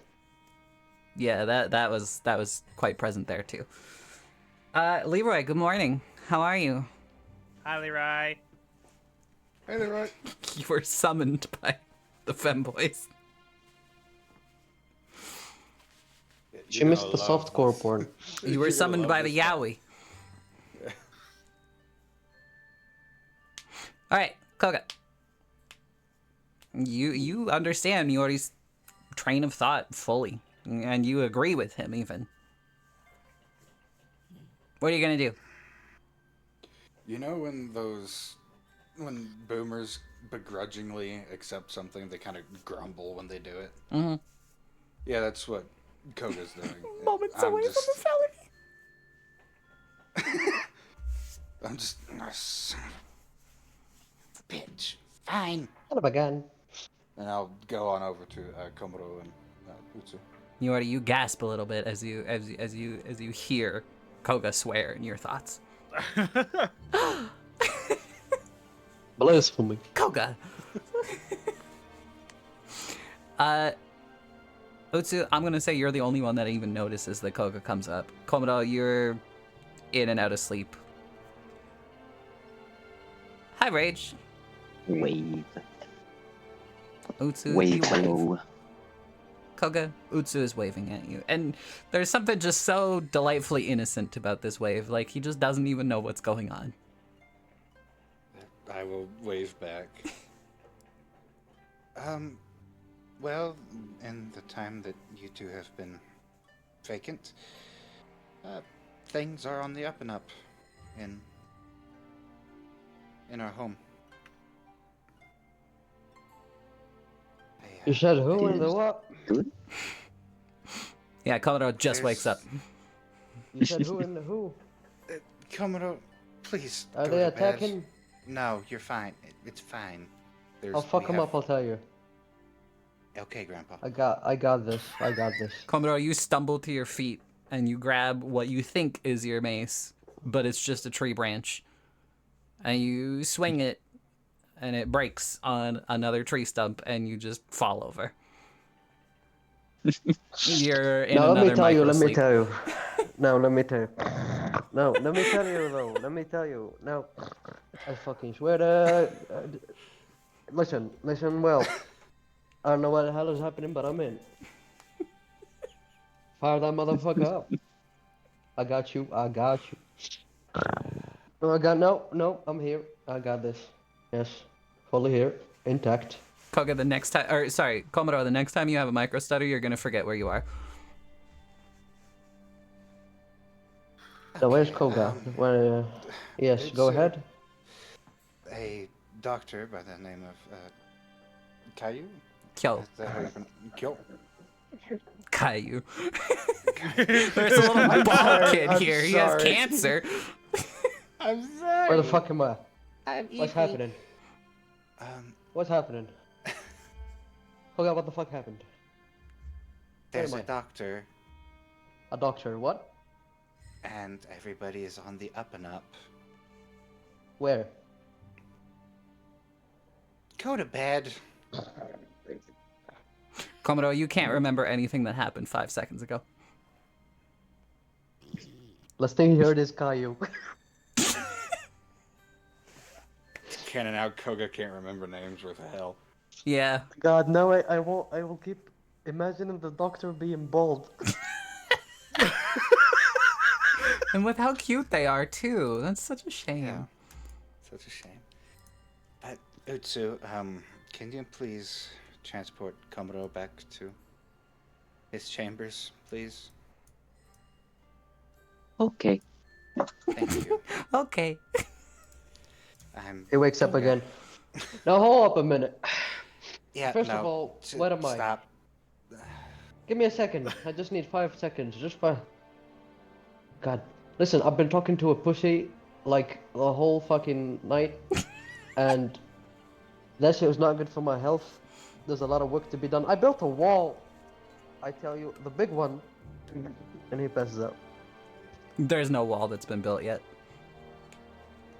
Materials have just been getting gathered for Gather a materials wall. and- The headache is slowly starting to grow. Okay, yeah, please. Take him to his chambers, make sure he doesn't leave. I'm going hunting so I can at least try. I cannot but- wait to hear how literally Utsu takes this.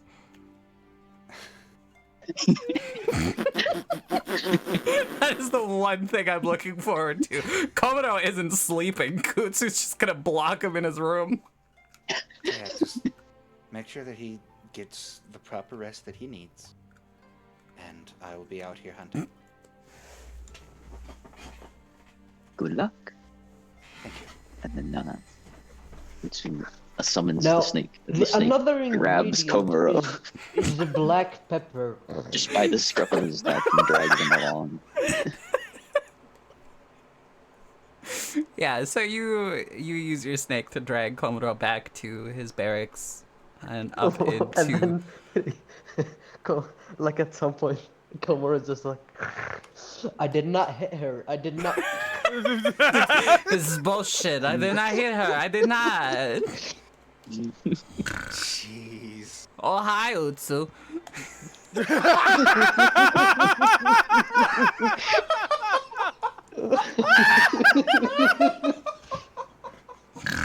Anyway, how's your sex life? Oh dear. God. Okay. Utsu, Man. where exactly are you bringing Komodo? I'm giving you the opportunity to misinterpret.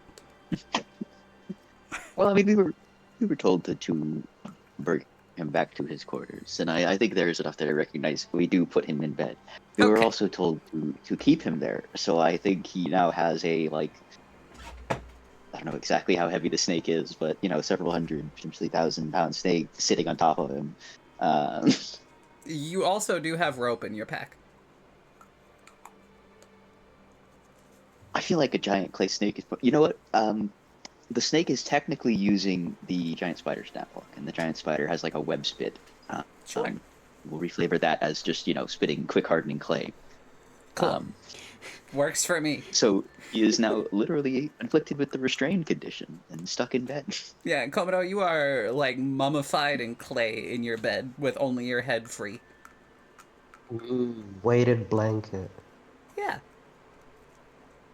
And I will let you determine whether or not Komodo sleeps easy or if it's a very fitful sleep. It's up to you. If you sleep easy, you'll recover all of your exhaustion. If it's a fitful sleep, you'll only recover one state of exhaustion. See, on one hand, I hate this motherfucker and I want him to suffer. I leave it up to On you. another hand, I fucking hate exhaustion. It's up to you.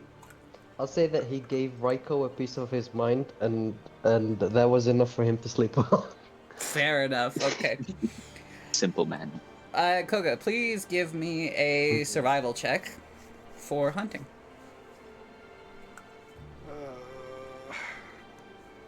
Let's see how bad this headache affects me. That's a natural 20. Wow. Okay. A hunter must hunt. A hunter must hunt. You immediately find tracks of a larger animal. It appears to be a deer. and you begin to stalk. Your passive perception is 18? Mhm. Perfect, thank you. You very quickly catch up to the animal. They appear to be drinking, or it appears to be drinking at a small stream cutting through the forest, and it hasn't noticed you yet. I will get up to a comfortable distance where I know that I can hit, which is, 150 feet with this bow, and I will loose an arrow. Okay. As you draw your bow back, you see a large black thread in the sky. That was enough to throw off my aim because I rolled a natural 1. I have 2 attacks per action, so if you will allow me. Go for it. The dice giveth and the dice taketh away. That's a 26 to hit. 26 to hit. As you're briefly distracted by this black thread in the sky, you miss your first arrow by quite a lot. It wasn't knocked properly on the bow, but you very rapidly get a second arrow knocked and loosed straight into the back of the deer's head, and it is instantly dead. And that black thread is still in the sky. Can I see where it leads if it's close? You do see it leading down into the tree line ahead of you.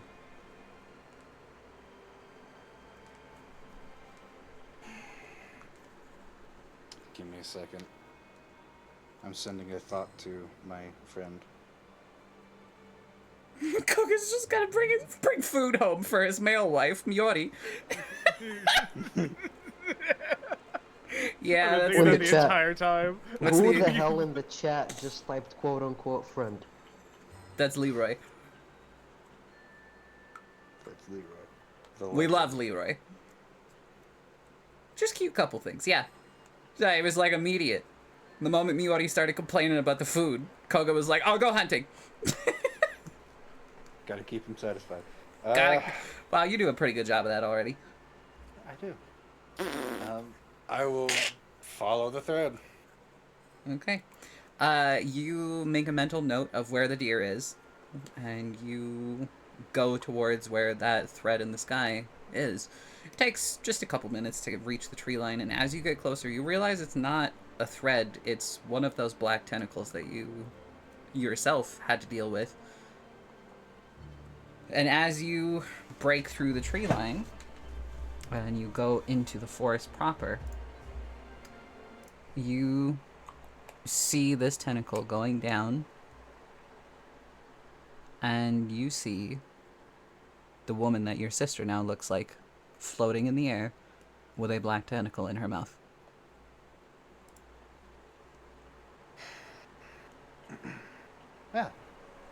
Yeah, I will approach, and this is the real woman and not my sister, correct? Just for clarification. No, this is your sister. This is my sister. Okay. Yeah. Shit. Miori, you are immediately struck by whatever emotions Koga is feeling at this moment. Oh boy. Anger, deep-seated hatred, confusion, maybe a sliver of compassion. Miori, Koga, what are the thoughts going through your head as you see her like this? Should I leave her?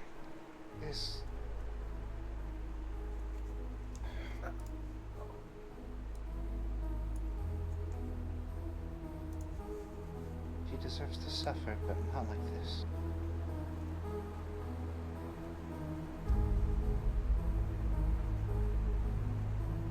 What would you like to do?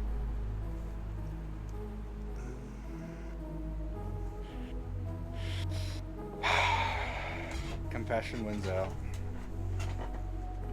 And I will walk up and lay a hand on my sister's shoulder. You are immediately taken over by that inky blackness that you experienced before. And from this point on, I'm going to say content warning. Oh, and we've also lost Komodo. Oh.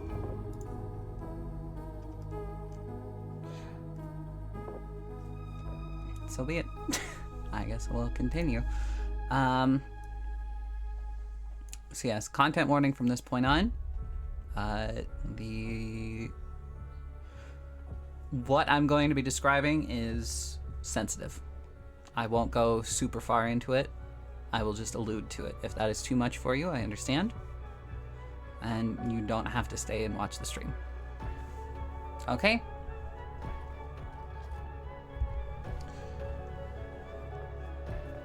Koga. You find yourself without control over your body. And you realize that it's not your body, it's your sister's body. You are experiencing whatever she's currently experiencing in this realm of dreams.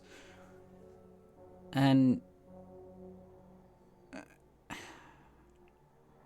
you turn around and you see Koga, your precious little brother, watching as you walk off into the distance with your new mentor.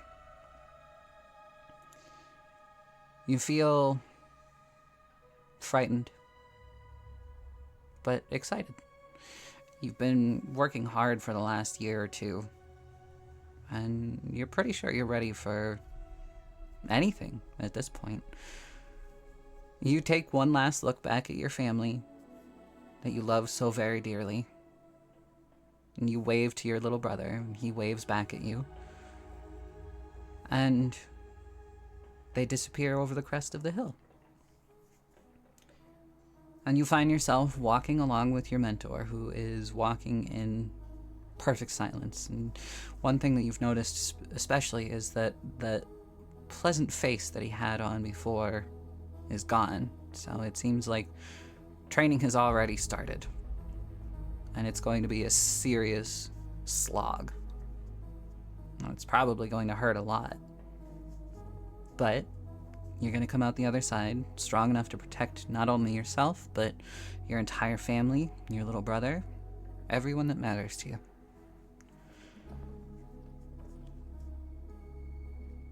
Life skips forward, almost as though you blinked and suddenly you're a year ahead in time. And you are below ground. You're not sure how long you've been down here. You haven't seen the sun in who knows how long at this point. You're tired. You haven't been allowed to sleep for days now. You're exhausted beyond belief. You can barely even lift your own arms, much less your weapon. And he's been doing things to you that you haven't been able to stop. And you hate it. You hate it so very much. But you can't stop him. I mean, what are you gonna do? Are you gonna crawl back to your family as a failure? No. No, you'd never do that. You grit your teeth, and you press on. You keep going through all of this terror and pain that you've been experiencing. But right now, you can't move your body. Your arms are tied to the wall, spread as far apart as they can get. Your shoulders ache like you wouldn't believe. And by your count, the last time he came down here was 5 or 6 hours ago. And at this point, he's probably going to be coming down with food soon. He's been feeding you just enough to keep you alive, but not enough to give you energy. And as if right on cue, you hear the door to the cellar get pulled open and fall against the ground. And you hear heavy footsteps as he comes down the stairs. And he leers at you. He smiles in a way that just makes you feel sick. And he walks forward. He's got a bowl of just slop. He keeps saying it's stew, but you're sure it's got something in it that shouldn't be there, something keeping you weak. And he begins to force feed you. you don't really have a choice. He just grabs your head and forces a spoon into your mouth and holds your nose until you swallow over and over and over again. And then when the entire bowl is empty and you feel like vomiting, he stands up and he starts to unwrap his clothes. Again, we skip forward. You are screaming with rage as you're cutting through bamboo target after bamboo target. You've been training non-stop for 3 straight days. Your hands are blistered. It hurts even just to hold your naginata. Blood is pouring from the palms of your hands, and the naginata's hilt is slick with your blood. But you're not allowed to stop. Every time you think about it, he starts to shout at you and you flinch away. For some reason, you're terrified of him. You know exactly what he'll do to you if you stop.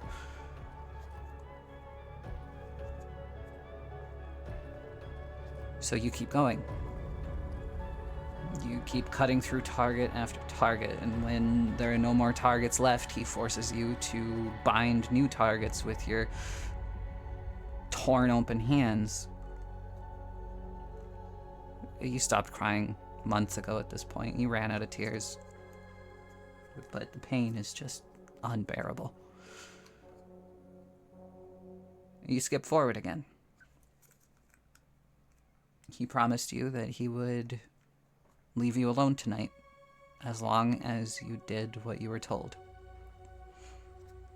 You find yourself on the edge of a small village. You are hidden in the grass and staring out, waiting for anyone, really. There's a part of you that thinks that somebody here can save you, but you know they can't.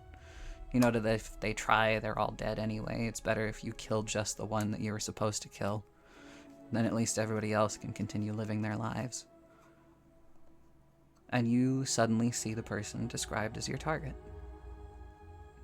A young woman that you know capturing is going to lead to her death, but worse than that, he's going to do the things to her that he would have done to you tonight. But it's you or her, and you picked her. You stalk out of the bushes, and you follow behind her at a safe distance. You watch as she starts to wander into the night, going for a late night stroll. And the moment the opportunity presents itself, you sprint up on her. You wrap your arm around her neck, and you hold the back of her head, and you squeeze. You don't stop even as she claws at your flesh. You don't stop until she goes limp in your arms. And you put her over your shoulder, and you carry her with you into the tree line. At least tonight you'll be able to sleep. You won't have to do everything that he wants you to do. Again, time skips forward. You've been doing this same routine for well over a month now. You're running out of women to kidnap for him. Worse than that, you're running out of sadness to spare for them. You have to bury them every morning, covered in bruises, stabbed multiple times, with unthinkable things done to them. And you were long since numb to this. You just toss them in the same pit that you toss all the rest, and you don't spare them a second thought. You've had to move to several different villages over the last couple months as people have started to realize that women are going missing during the night. They have started to post their own guards. It's just militia. It's nothing that you can't handle. You you cut through them like you cut through bamboo targets, but you're told it's better not to bring attention to yourself. So you do as you're told. And you follow him to the next town. And it's during those days that he does what he wants with you, and you're brought back to that time before you started bringing him other women. And you just shut down every time it happens. You don't feel anything. You don't think anything. It's as though you stop existing every night. But that doesn't seem to bother him. In fact, it only seems to make him more ravenous, more violent, more aggressive. But you can't help it. If you didn't turn off everything that you could experience every time this happened, you'd be... well, you probably couldn't even think for yourself at this point if you did. But here you find yourself once again stalking on the edge of a village that is altogether unaware of you and him. And you spot exactly the type of woman that he likes. Small and weak. And part of you reels in disgust when you think this, but fresh. Young. It'll be another night of peaceful sleep for you, listening to the screams of a woman that you don't know. Time skips ahead again. You're getting a lot closer to your childhood home. You've been dreading this for the last 3 months. But you know what he'll do to you if you don't do as you're told. And you've tried to stand up to him before. And in return, you spent days hanging upside down, crying out for help with nobody else to help you. You don't want to go through that again. At least if you're the one to do it, it'll be quick, and they won't suffer.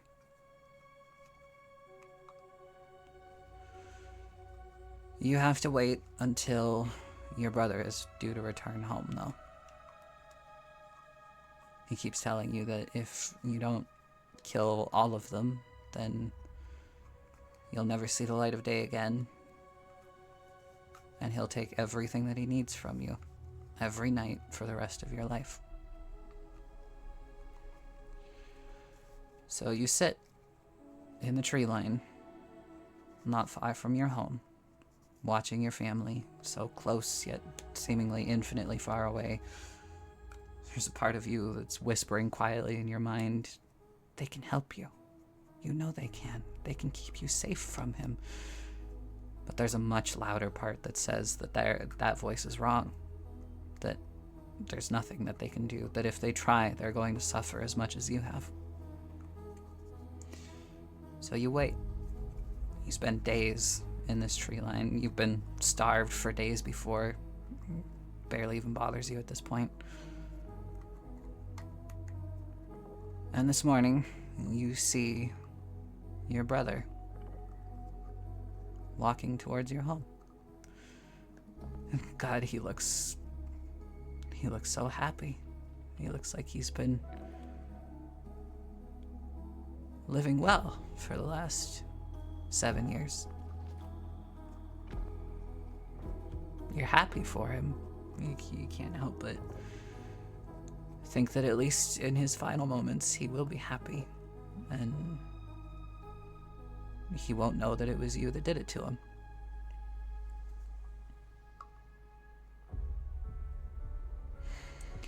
You wipe your cheek as a tear rolls down it.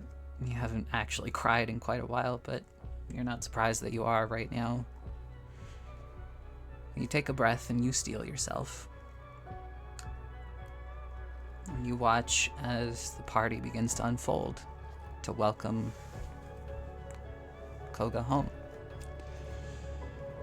And you do as you were told to do. You put on a brave face, you smile. It's completely fake, of course. And you step out of the tree line and you start to walk towards home. When your family sees you, they have real smiles, genuine smiles. They've been waiting for you for so long, and when you see your little brother, he has the most beautiful smile on his face. He seems like he's the happiest he could ever be. And that makes your smile a little less fake, knowing that he's happy. You walk forward, you begin to hug your family, you hug your mother, you give a hug to your quiet and reserved father, you give a hug to your brother. He starts to talk about all the time that he spent learning from Ayane, learning about his craft, and you know that if his life wasn't going to end today, he would become one of the best out there. And there's a part of you that wishes that he could have made you a Naginata, that you could have swung something that your little brother had made. Experience how perfect of a weapon it was. But you never will. And maybe that's okay. You wait until night falls. And you set fire to your house. And in all the confusion, you begin to cut down one family member after the other. Every single cut is an instant death.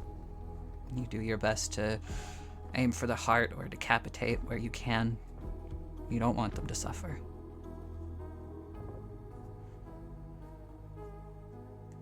You hesitate only slightly when you cut down your father, and because of that hesitation, because of your fuck up, he experiences pain. And you desperately start hacking at his body to make sure that he's dead, that he doesn't have to keep experiencing this pain. And as you do, your mother sees you. She screams. You've never heard anyone scream like that. You've never heard all of the women that you captured for him scream like that, but this scream sends a chill down your spine like nothing you've ever experienced before, and all you do is rush forward and impale her straight through the chest, straight through the heart. And you see behind her your brother, looking around in confusion. And as you sprint up, you again hesitate just slightly as you slash him across the back, and you hear him cry out in pain and fall silent. At least he's dead. You set fire to a few more buildings just to make sure that it spreads. Then you go back to the tree line. You're covered in the blood of your own family, but at least they didn't suffer.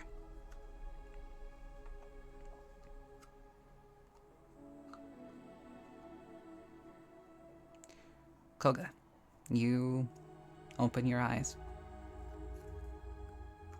What is the first thing that you think?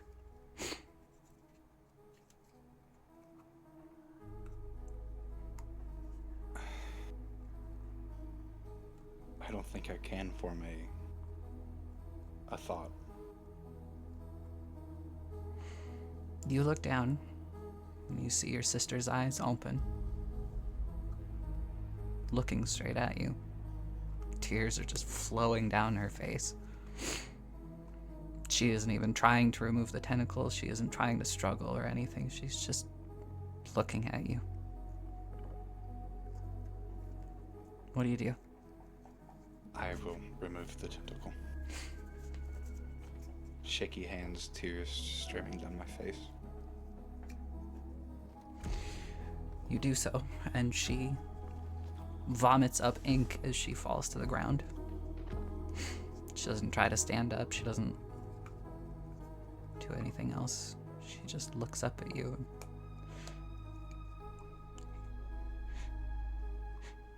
He promised me that I'd be okay. That if I did it right, no one would hurt. But I hurt you, Koga.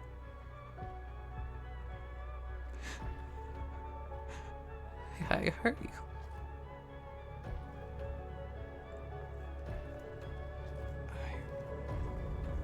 I forgive you, Suda. No, don't forgive me. I don't deserve it.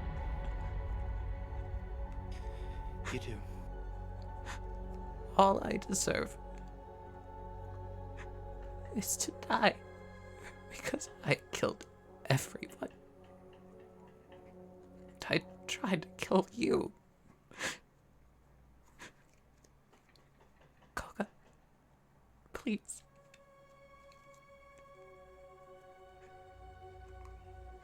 I can't take this anymore.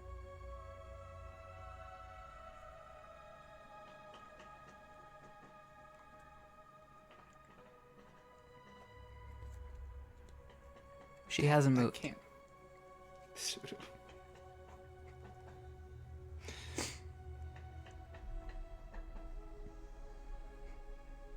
Koga, please.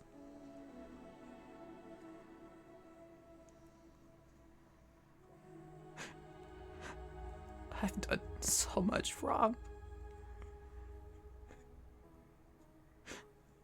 I brought so many innocent women to their death just so that I could be safe.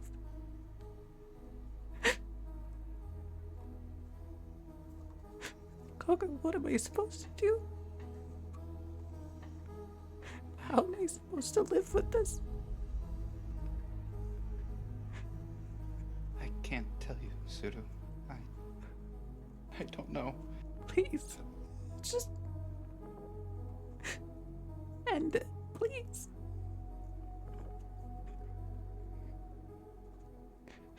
I can't keep doing this.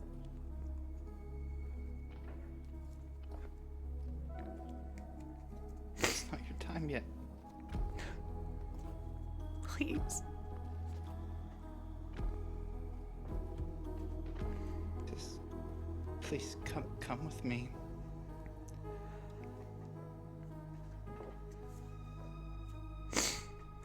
She just starts to talk in a loop, begging you over and over to end her life. What would you like to do? I will offer her a hand. Not touching her, just please, Suda. I can't bury another family member. She's not able to respond. She has just broken down fully.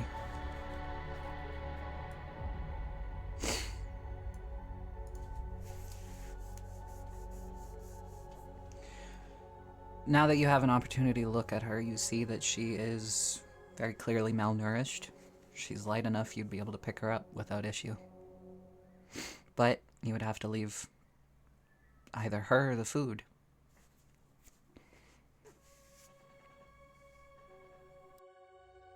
Suda, may I please pick you up? She doesn't respond.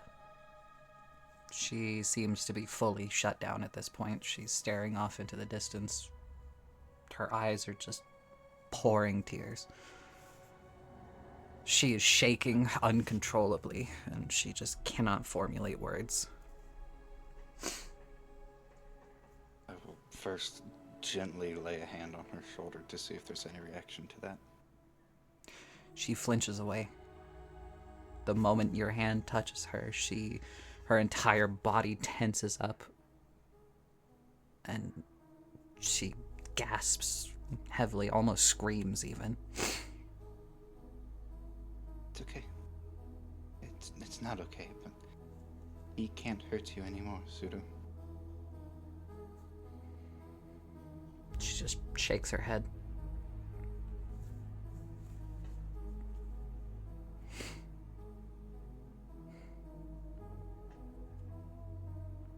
What are you gonna do? Can I please hug you, Sudo? She doesn't respond. I will very slowly and gently pull her into a hug.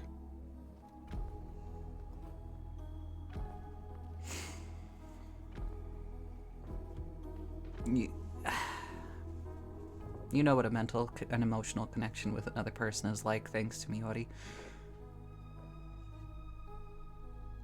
You don't need to know exactly what Tsuru is feeling to know how much she hates being touched like this. To know how terrified she is right now that something is about to happen to her. She is shaking uncontrollably in your arms. She can't even manage to vocalize anymore. She's pushing ineffectively against your chest, trying to get away. Let go. She scrambles and hits her back against a tree, and she just stays there. Crying uncontrollably, shaking uncontrollably, staring at you. I will send a mental message to Miori to get Ayane here to me now. I'm west. Miori, what were you up to before all this started happening? Oh, man. I don't even know. Also, I do apologize if that got a little too heavy. Oh, you're good. Even I got a little too into it. You should see how soaked that piece of paper towel was. Yeah, I'm gonna go get a tissue real quick. Yeah, go ahead. Whew. Yeah, I was, You can make up whatever probably- you were doing.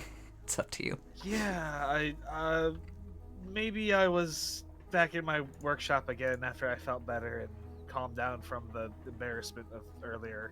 Mhm. And then I assume I got waves of emotions that were not very good. You experienced everything that Koga experienced. Oh, shit! Yeah, you saw everything, you felt everything, you heard everything. That's even worse. So you wake up, collapsed in your workshop, experiencing the exact same things Koga was experiencing. Yeah, I feel like even without him telling me to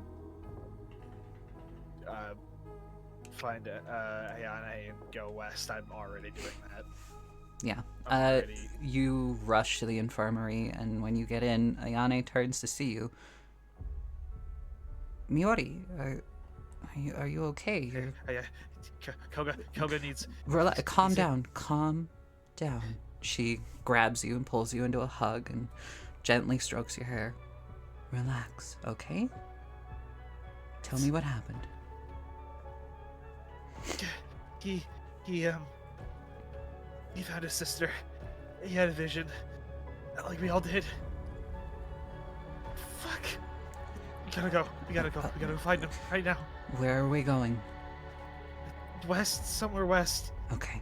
And she immediately drops everything that she was doing and she starts to walk with you west out of Shinsei Mura. You are able to somehow locate where Koga is by just following the sensation that you get. And Ayane follows you all the way through. And you eventually find Koga collapsed on the ground, looking at his sister, who is pressed up against a tree, crying uncontrollably, shaking uncontrollably, and looking beyond terrified. Koga, Ayane comes up to you. She hugs you from behind, and she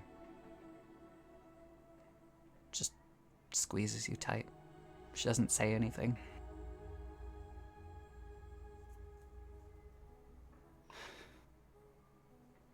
We have to get her help, but I can't.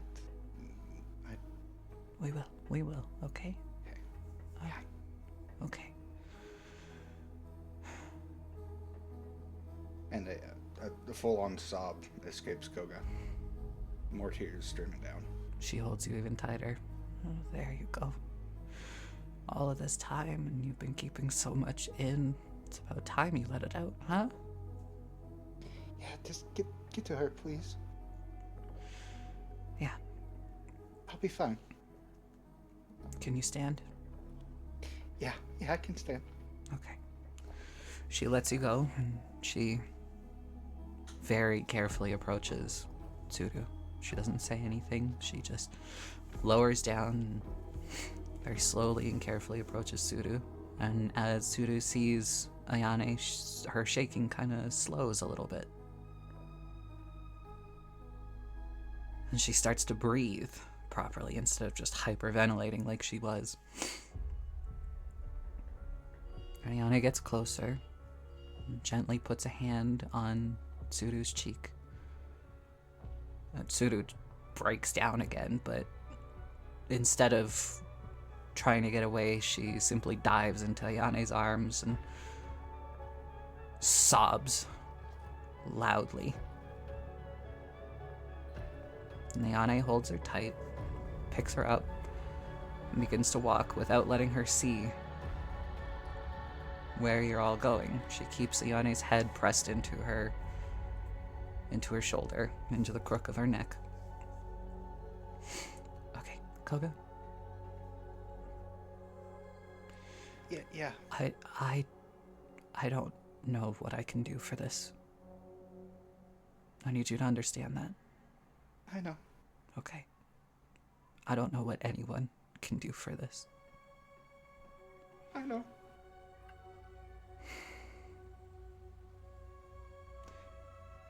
Miori, please check the area, make sure that she isn't leaving anything behind. Right. Yeah, I'll do that. Thank you. Koga, follow behind me. Maintain a distance of at least 2 meters. Do you understand? Yes. Good. And she walks off. I will follow. Miori, the only thing that is left in the area is a small, badly damaged piece of parchment.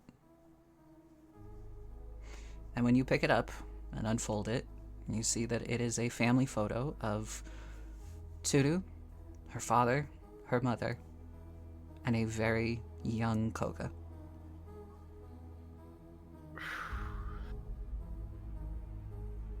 Yeah, I'll gently fold it back up and I'll tuck it away somewhere it won't get damaged anymore.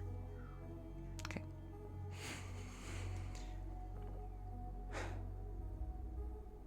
Sakura, what are you up to right now?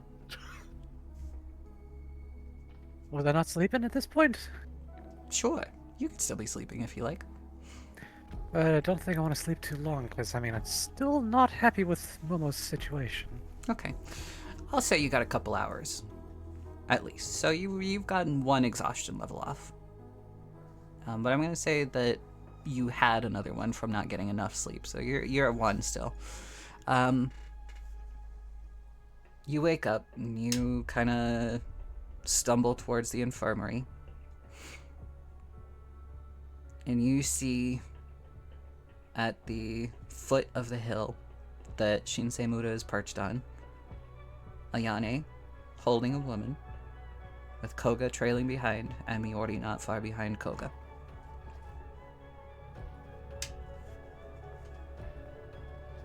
This is new?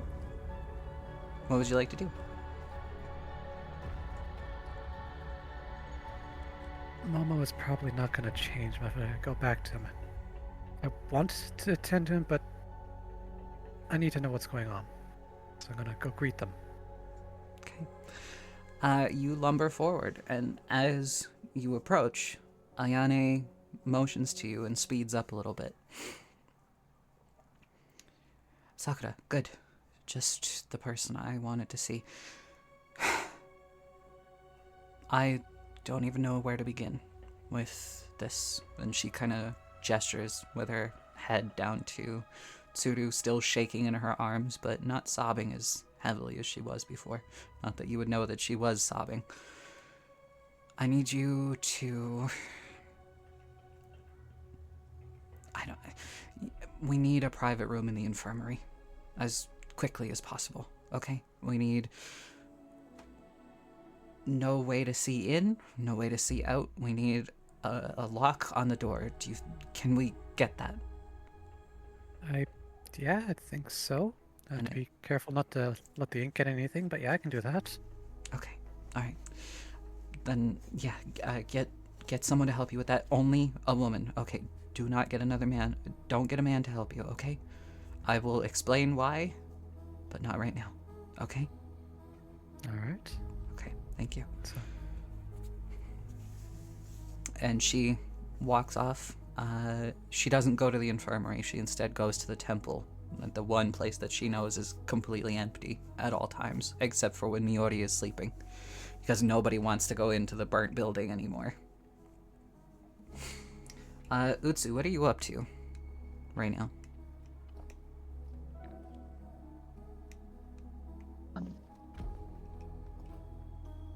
I figure he's probably just gone back to work. Okay, yeah, you're out just cutting wood. Yeah. Have you started working on the defenses, on the wall, or anything?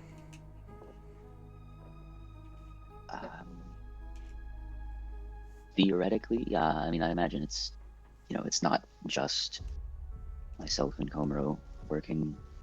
There's probably I mean, other Komuro people, is still drawing sleeping. up plans and such. Yeah.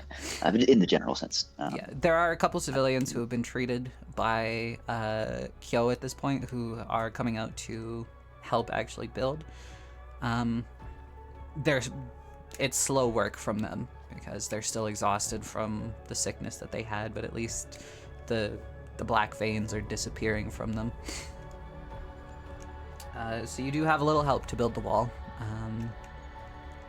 I'm going to say that after session is when you'll be able to decide whether or not you're going to invest a lot of time into this, and then we'll collectively think about a time skip. Okay? Sounds good. Komuro, you are completely passed out. You're having a dreamless sleep, thankfully. Otherwise, I would have to get Ryoko in on this, and I don't want to do that right now. I am singing a Pitbull song between snores. No, you're not. I am. No, you're not. Pitbull doesn't exist in this universe. His name is No. Kushin Bull, No. and I am singing his ballads. No, you're really not. Okay, back to sleep. Okay. And yeah, Utsu, no worries. Thanks for being here. I hope you have a good one when you have to depart, whenever that is. I think I might just head on out now. Good moment. Thank you for dealing. Have a good time. Send you on. Yeah, have a good one. See you next week. Bye-bye. You're the best. Okay. Koga, you watch as Ayane goes off into the temple. Miori, you get the distinct sense you are not currently allowed in the temple. Yeah, I figured. And you watch Sakura go into the infirmary to begin work on whatever Ayane was asking her for. You didn't quite catch what it was. What would you two like to do? I'm headed straight for the forge. Every single time something bad happens, Mm-hmm. Koga shuts down. and he puts himself to work. Yeah, Miori, you know this routine by now. You don't even... You're familiar enough, you don't even have to know what's going through his head to know his routine at this point. What would you like to do? Well, after kind of experiencing all that alongside him, that was a lot, but at the same time, I can't. I think I'll kind of hang out near the forge and just kind of keep an eye on him. Koga, do you get the sense that it would be nice to have somebody helping you, like even if it's a thought that's kind of betraying you? Like a thought that you feel like you shouldn't have, but it would be nice if somebody was working at the bellows. I can't even light the forge. My hands are shaking too bad. Ah. It's up to you then, Miori. Whatever you want to do. I think, yeah, after a moment of seeing him just struggle, I'll just lend a helping hand and try to... I don't know if I'm going to really say much, but I'll just kind of be there and just help with whatever he's trying to do. Please tell me you grab his hands as they're shaking, please. Please tell me that you go in and silently just grab his hands and help them stop shaking. Please. Please. Sure. Yes. You do exactly that. Gently. Since he does that, he sets his hands on mine, I will just fall, legitimately, like, full weight fall into his chest and have a full breakdown. Oh, shit. Oh. Well, Miori, you begin crying as well. Oh, yep. I was going to say that. I am... And there's a part of you that's telling you this isn't because he's crying. You would cry regardless. Yep. You simply sit there. And you hold him. You give him the comfort that he so desperately needs. And there's just a weight pressing down on both of you. It felt like when Onmei left, something was gone, and now it feels like that something is being filled with just pain, and suffering, sadness. You haven't even, until this point, you haven't even taken the time to think about your own parents and whatever the fuck is going on with them. But here you are, in the forge. Koga is beyond broken at this point. That much is clear. And all you can do is be here for him.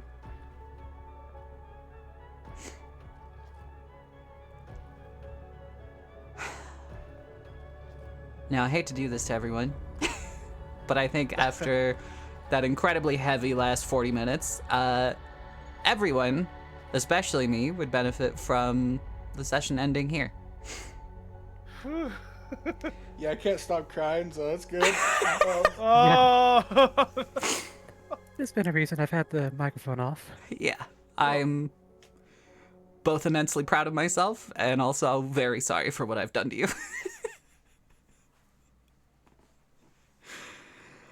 Oh, yeah, I'm gonna mute myself again. Oh. It helps anyone feel better. While that was happening, Komuro was asleep. That does make me feel glad better. You were having a nice restful sleep, buddy.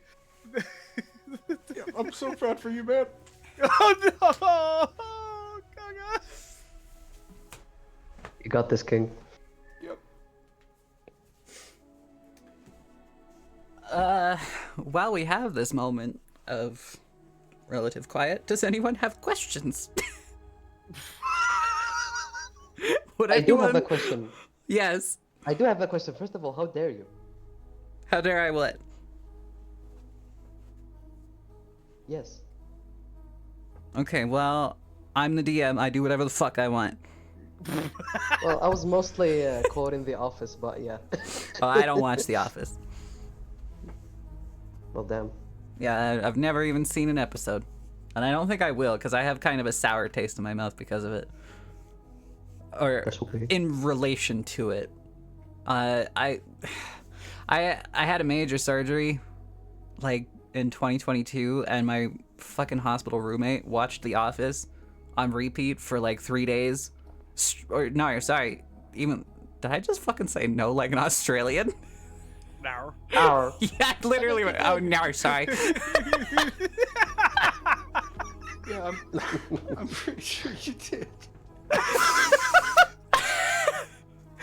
Well, that was accidental entirely. I believe you. So I was in the hospital for 5 days of recovery. And for that entire time, they were just watching The Office. And they kept laughing so loudly at things that I thought were stupid as hell, and I just got mad about it. So I will probably never watch The Office. Iconic. It's been absolutely ruined for me. I just sat there watching YouTube with my headphones in, like you do when there's other people Like a around. normal person? Yeah. A brief view to assume that other people are normal. Yeah. That's kind of my bad. Also, It is sorry, kinda Leroy. I don't have a very good Australian accent. I have never actually worked on it. I apologize for accidentally saying no. Right. I don't know why I said no. I wasn't thinking about it. It just happened, okay? Listen, it came from the heart. It did come from the heart. Came from the deepest cockles of my heart. Oh man. You have no idea how much I'm looking forward to talking to Oshu and being like, Oshu, I made them cry! And then You also will going, be so proud. I also made myself cry, like a lot. But it really man. added to the scene. It was really good. Thank you. Yeah, as I was going, No, I you was need a like, vacation. what? No, you need a vacation. No, I don't. I'm good. Why do you Really? think I need a vacation? Because that must have been exhausting. No. I mean, yeah. I'm very hungry right now See? for some reason. Even though I ate lunch The right before we exhaustion. started. I'm also very hungry. You stay exhausting. I need to Leroy. get my venison. Leroy, you got any questions to ask of the gang? To ask of the trauma troop? There you go. That's your name, the trauma troop. Very fitting. Yeah, it is. Guess it's going on the care sheet. Yeah, trauma troop.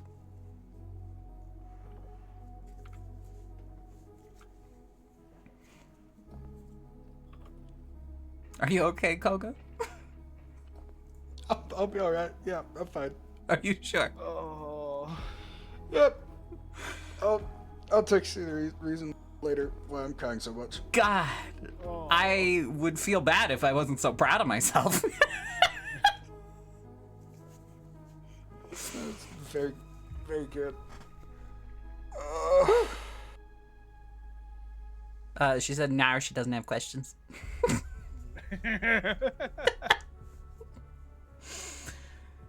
Well, all right then. Today's session shorter than usual. This will be uploaded on YouTube hopefully today, assuming that I remember. No.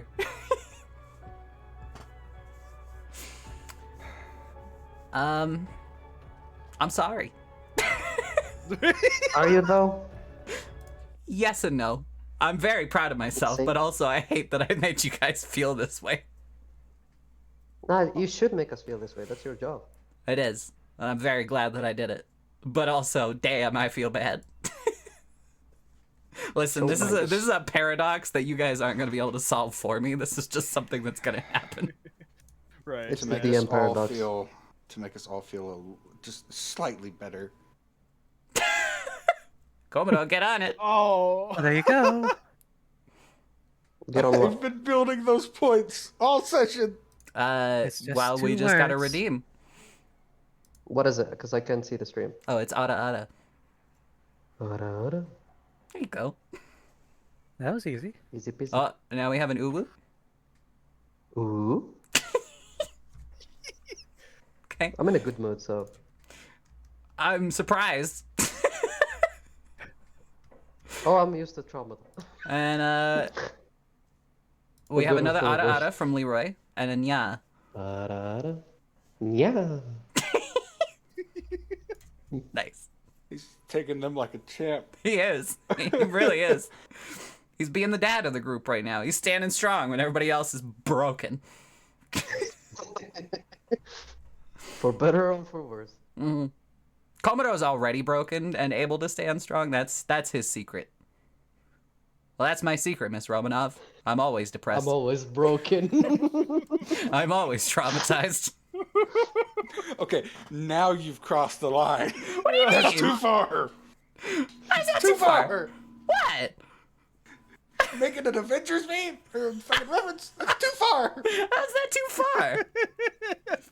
You should That's just too appreciate it. far. I'm giving you aftercare right now. Okay? You're shit at Always it. important. How am I shit said at you're it? That shit was at it? funny as hell. You know Shit at it. it is fucking hilarious. It was. It was funny. Oh man. Just because you can't keep crying with your sad boy hours. No, I hate the fact that it was funny. It angers me. I hate the fact it was hilarious. It make me angry. It makes me very Angry. angry. It And this is infuriates aftercare, yeah. me. You gotta wind down after the fact. You gotta be like, okay, that didn't actually happen. We can all relax a little. It did makes happen, me very though. angry. In another world. It did happen in another world, yes. It was very real. All that trauma is real. Also, I apologize if I characters. got a little too descriptive. I tried to keep it as vague as possible. I think, Girl, I think that you was did not pretty- vague. I Sorry? think you did. That I'm shit sorry. could have been way worse. I'm gonna keep it real. Could have been a lot It worse, could've- yeah. Infinitely It could've worse. been. It could have been, yeah. I think my goal there was to make everyone feel as uncomfortable as possible without being, like, extremely explicit. Yeah, you tread that line very well. Thank you. Well, now that I've had my ego stroked, anybody else need an ego stroke? Koga, you did great. Miori, you did great. Thanks. Komodo, you did great. I didn't do shit. Sakura, you did great. Well, thank you. You're welcome. Yeah, exactly, Leroy. This is aftercare. It's good. It's I helping, mean, it happened right? after something. So I technically. mean, it's gotta be helping. I'm fucking hilarious.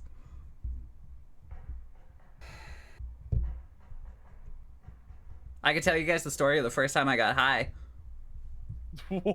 Sure, why not? Yeah, let's share our high stories. Okay. I was working on a paper route. So I was delivering flyers and I had just a little bit of money. And my friend got a dealer number through one of his brothers, who was very irresponsible.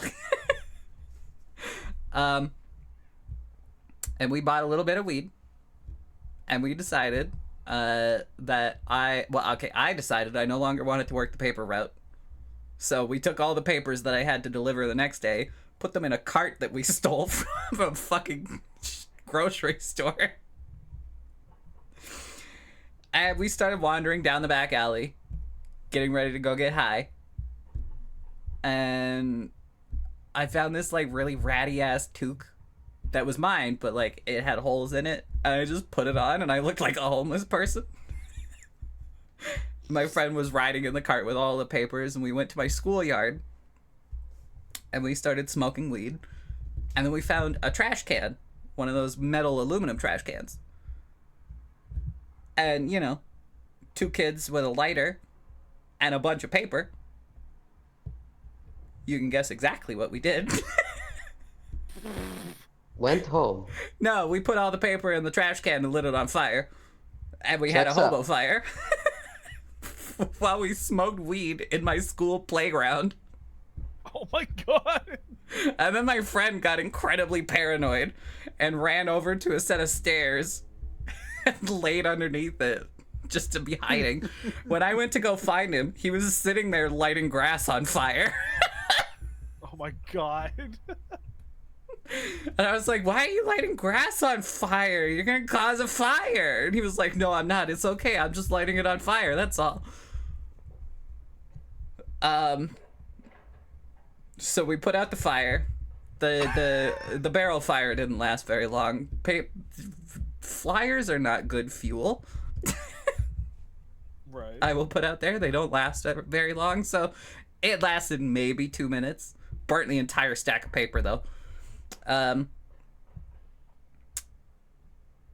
We put out the little fire that he had started underneath one of the school, like, you know how some schools, when they can't afford an expansion, they just buy like one of those portable classrooms and just put it in the field?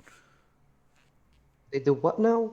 Oh, I guess that must be a North American thing, maybe even a Canadian thing. Here in Canada, when a school can't afford to expand, they just buy a portable classroom and they put it in the field.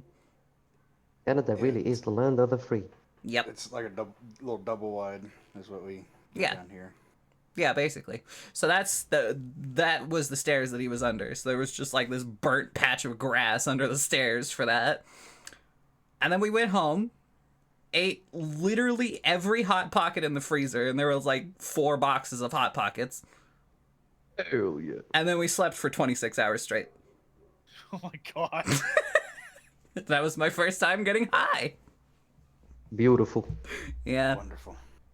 I think I was 12, maybe 13. That was fun. Indeed it Mine was. when I was the ripe old age of 19 years old. What a baby.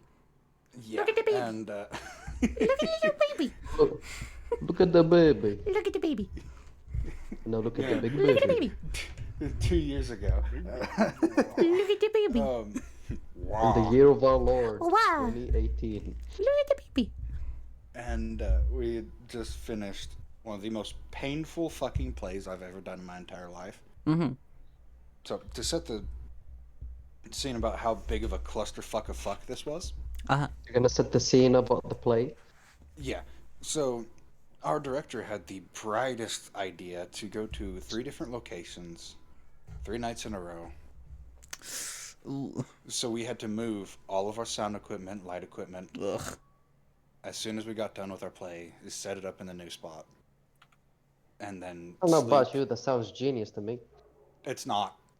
Yeah, that's rough. Fucking genius. That's we awful. slept on location, woke up, and then did the play, rinse and repeat. Jesus. See, genius. Once we got done, we went to one of our friends' houses, and we had a little, party to unwind from the hellhole that we just experienced. Yeah, And, as you do. Yeah, we were all fucking drunkard and shit. Mm. And Oh, God, you got crunk for your first time smoking weed? yeah, I got crossfaded. Jesus. And I also love how you can immediately tell the age difference where I say crunk and he says crossfaded. yeah, Crunk being the original term. and he whips out a blunt, and we were doing the whole rotation, puff puff pass. As you Oh, do. man. And I was on antidepressants at the time. Oh, no. It didn't hit me at first. Of Did course not it hit me. didn't. And so he goes, all right, I know what will solve your problems. This motherfucker proceeds to rip out a fucking bong. Oh, no. And he puts ice cubes in the water so the smoke isn't hot. Oh, no. Oh no. And I take about 3 solid rips from it. Oh, that's too many rips. I didn't move for like it was over 24 hours that I was just sitting in his dog bed with his dog. cuddling the dog. And I distinctly remember watching World War II in color because that was my favorite show as a Oh my child. God. And so I was just watching it, petting his dog. It was a Rottweiler. Just sitting there petting it with my mouth open like a fish. Just glaring Just at the screen. I was rocking too. It was bad. Everyone You're else was possessed by giggling. Koga. Yeah. Everyone else was the giggly high. They're all giggling. I was gone. Of course you were gone. You smoked way too much for your first time. Oh, I can tell you about the first time I hotboxed a car. oh hell yeah. So my friend and I, the same friend that I got high with the first time, we went over to his friend's place, and we got our hands on something called chocolate Kush. It was supposed to taste like chocolate. It didn't. It didn't even smell like chocolate. And his friend had a car in the back that they weren't using, and he was like, "You want to go hotbox a car?" Keep in mind, this is in the dead of winter that we were doing this. So, 3 of us stuff ourselves into this tiny little sedan, and we light up. We don't have the windows open at all, by the way. You're supposed to crack the windows just a little bit. Just the tiniest bit. We didn't do that. We were passing around a bong, taking huge fucking hoots, and we were also smoking cigarettes at the time, because I used to smoke cigarettes. And my friend got to the point where he was so high that all he was doing was lighting a cigarette, making sure it was lit, then passing it to me, where I would then pass it to his friend, who would then take a puff and put it out in the ashtray. And this continued until the pack of cigarettes was gone, and my friend went, "What are you doing? I'm lighting those cigarettes, dude." At which point, they decided to get out of the car. I didn't want to move because I was in the process of greening out. I just hadn't vomited yet. So I, in the passenger seat, kind of curled up in my hoodie. And keep in mind, I was a teenager, dead of winter, wearing only a hoodie and jeans. Okay, teenager things. And I had this experience where my eyelids were twitching, but I thought they were dancing. So I was just like treating myself to a show of my eyelids twitching, individually, by the way. And then all of a sudden, I sat up, barfed in the back seat, and then collapsed back into the passenger seat again. And then my eyebrows started dancing because they were twitching individually. My friends came and opened the door and were like, "Oh my God, are you okay? Is she okay? What's happening? Do you need a blanket?" And I was like, "Yes, a blanket, please." They never came back. They forgot about me. An hour went by. I was in this car freezing. I finally got the energy to get up. I walked into this stranger to me's house. I walked into their house looking for them. I didn't knock. I just walked straight in. And his parents were sitting on the couch. And suddenly no. there was this really high teenager just standing in their hall. And I was like, where's Jason and Jared? And they were like, "They're gone. They left. They went to the store." And I was like, "Oh." And I stood there for 2 straight minutes doing nothing. And then I just suddenly opened the door and left. I listened to, oh God, what album was it? Hang on. I pulled out my headphones. I put my earbuds in. I turned on my music, and I listened to... Please tell me it was Evanescence. No, it was not Evanescence. In fact, Damn it. I can tell you what it was. I'm just looking for the album art, because I don't remember the album name, but I remember that art.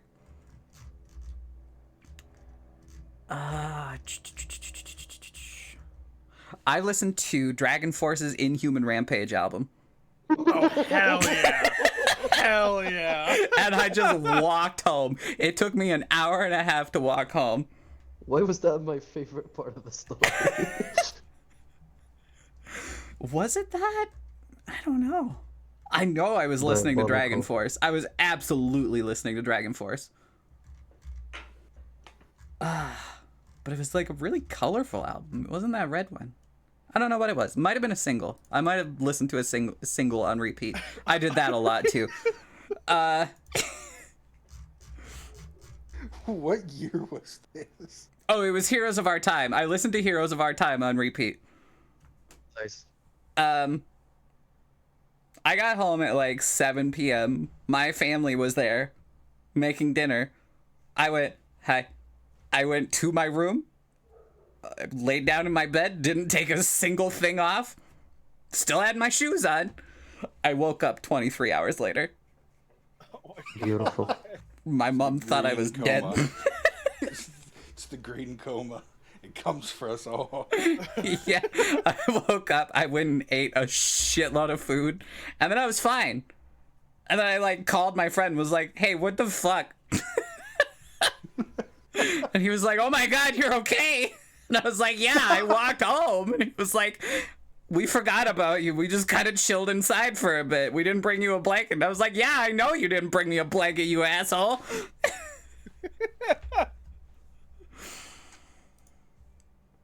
So yeah, that was the time I probably almost died of hypothermia. Oh my god. Beautiful story. Yeah. Yeah, I got a lot of stories like that. Not where I almost die of hypothermia, but actually there's two stories where I almost die of hypothermia, actually. Life in Canada. Yeah, that's just Canada, I guess. I almost got frostbite on my nipples once. Nice. Oh wow. Yeah, that hurt a lot. Twinsies! Twinsies! Twinsies. Yeah, I forgot to help wear a their bra twins that and- day. And it was really cold, and me being a teenager, all I was wearing was a hoodie. And yeah. Oh, also, oh god. Okay, so that was so we were stupid high again, because that's just what we were doing at that point in my life. That's And the theme. my friend and I, the same friend, by the way, decided to wander over to his girlfriend's house, which was like, I don't know, like 15 city blocks away. Good fucking lord. And we just started walking. And we got there, and it was just so he could kiss her and like talk to her a little bit. Aw. But they kissed for a really long time, and me being stupid high, Aw. I went up to them and I was like, they're like scuba divers.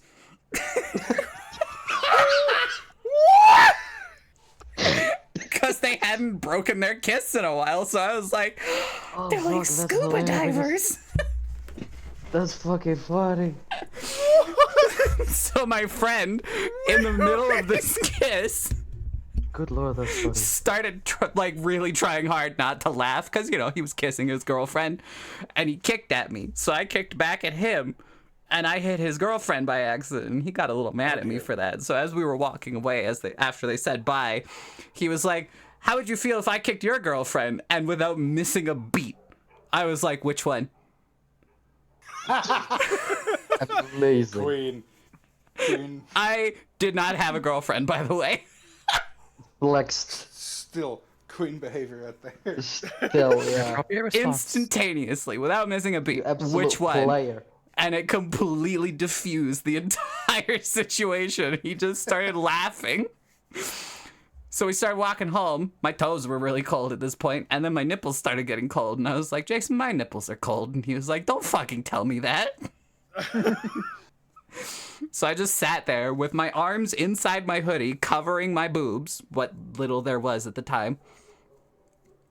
And then, yeah, they hurt for like a day after. But then they were fine. And that's the story of how I So almost the- got frostbite on my nips. You said that with the tone of, there I'm sitting, barbecue sauce on my titties. Damn it. I don't know what that is, but okay. It's a vine. Oh. I didn't watch Vine very often. Listen, my Good. favorite Vine is literally a guy who's just smiling at the camera and then he opens his mouth and there's a rubber duck in there. I know what you're talking about. I know what you're talking about. Listen, I say this without any positive or negative connotation about it. Just straight up, just straight up an observation. You are the most Gen X millennial I've ever seen. What do you mean? Just a statement, just an observation. Listen, it was the funniest goddamn shit. It is funny. I'm not saying it wasn't. I just observed something. I'll be observant. Holy shit.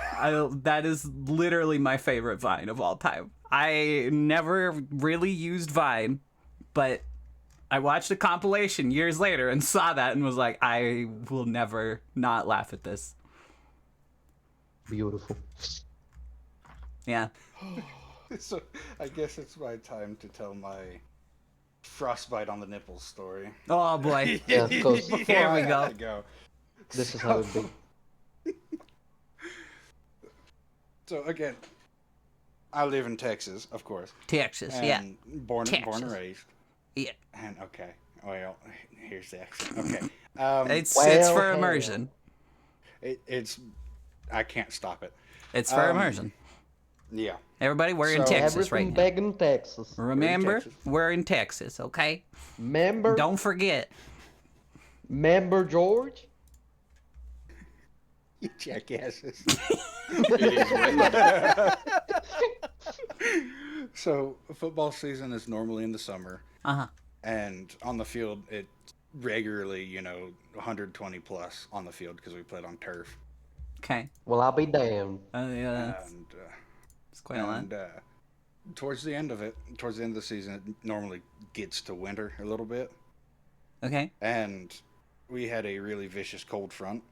Ooh. And it was around, I want to say, like 5 degrees Fahrenheit. And it was raining. More like How much sleet. is that in Celsius? Quite cold. It's Okay, definitely in the thank you. negatives. I know that much. What is 5 degrees Fahrenheit in Celsius? Siri. Negative 15 Celsius. It's kind of Okay. chilly. Oh, holy shit. That's pretty chilly. And it was sleeting. And a bunch of us young fellows, stupid as shit, we decided we're not going to wear our shirts under our pads. Oh, good. That's the So, intelligence for me. yeah, it's glaring intelligence. We were getting sleeted on. And it's like, man, I can't feel my chest.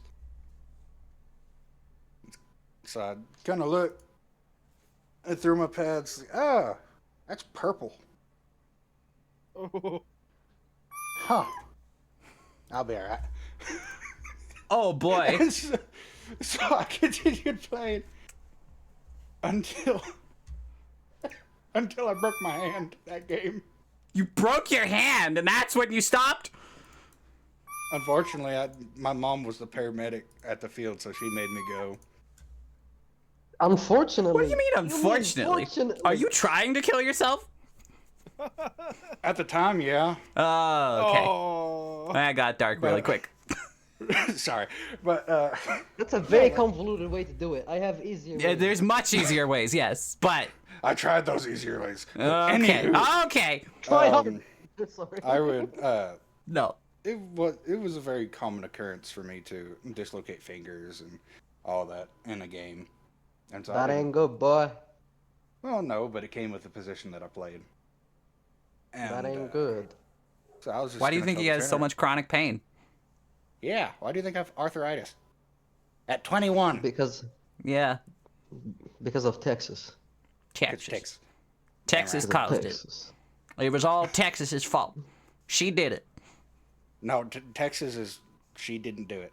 Now, who's Texas? Well, I'll tell you. She's a Don't buxom slander her. woman from the South. She's the most beautiful lady. She's also incredibly large. She's the most beautiful lady. Describe her. We're getting off track here. Finish the story. Yeah, we're getting way off track. I feel like an old man going off track on a story. But yeah, so on the way to the hospital, my grandma was in the back because she was also a paramedic. And so she Shout was out taking Grandma. care of my hand. Shout out, Nana. Generational You're a real paramedics. one. Yeah, she's a real one. Real G. Mm-hmm. She survived breast cancer and went back to work like 2 weeks later. Hell yeah. Absolute queen behavior. Although we She's shouldn't a- encourage that sort of thing. She's Yeah, a but tough still old lady. queen. We got to normalize being chill instead of workaholic. Yeah, tough old lady.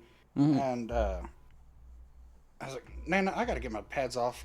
And so I took my pads off, and she's like, she just looked at me, and she goes,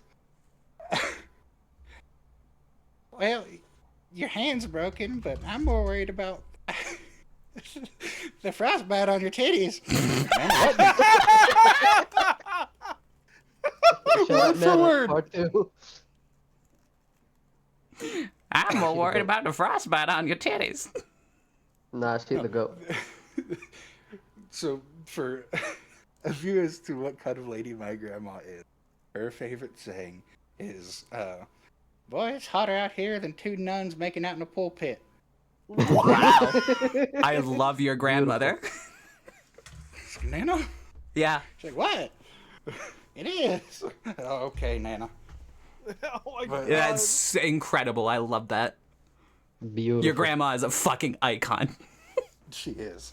But I survived that close brush with frostbite on my titties. Yeah, I don't think I got to purple. I was just in pain. It was purple. The fact that I was in pain probably says a lot. I could still feel. I didn't get past that point. It do.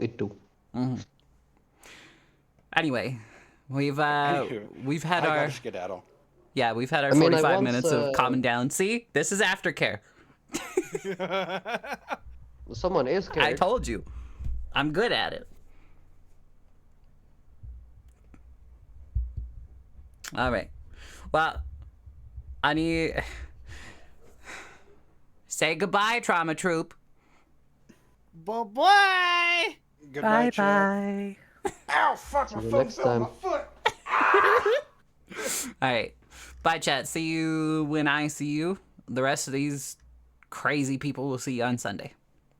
Bye. Bye.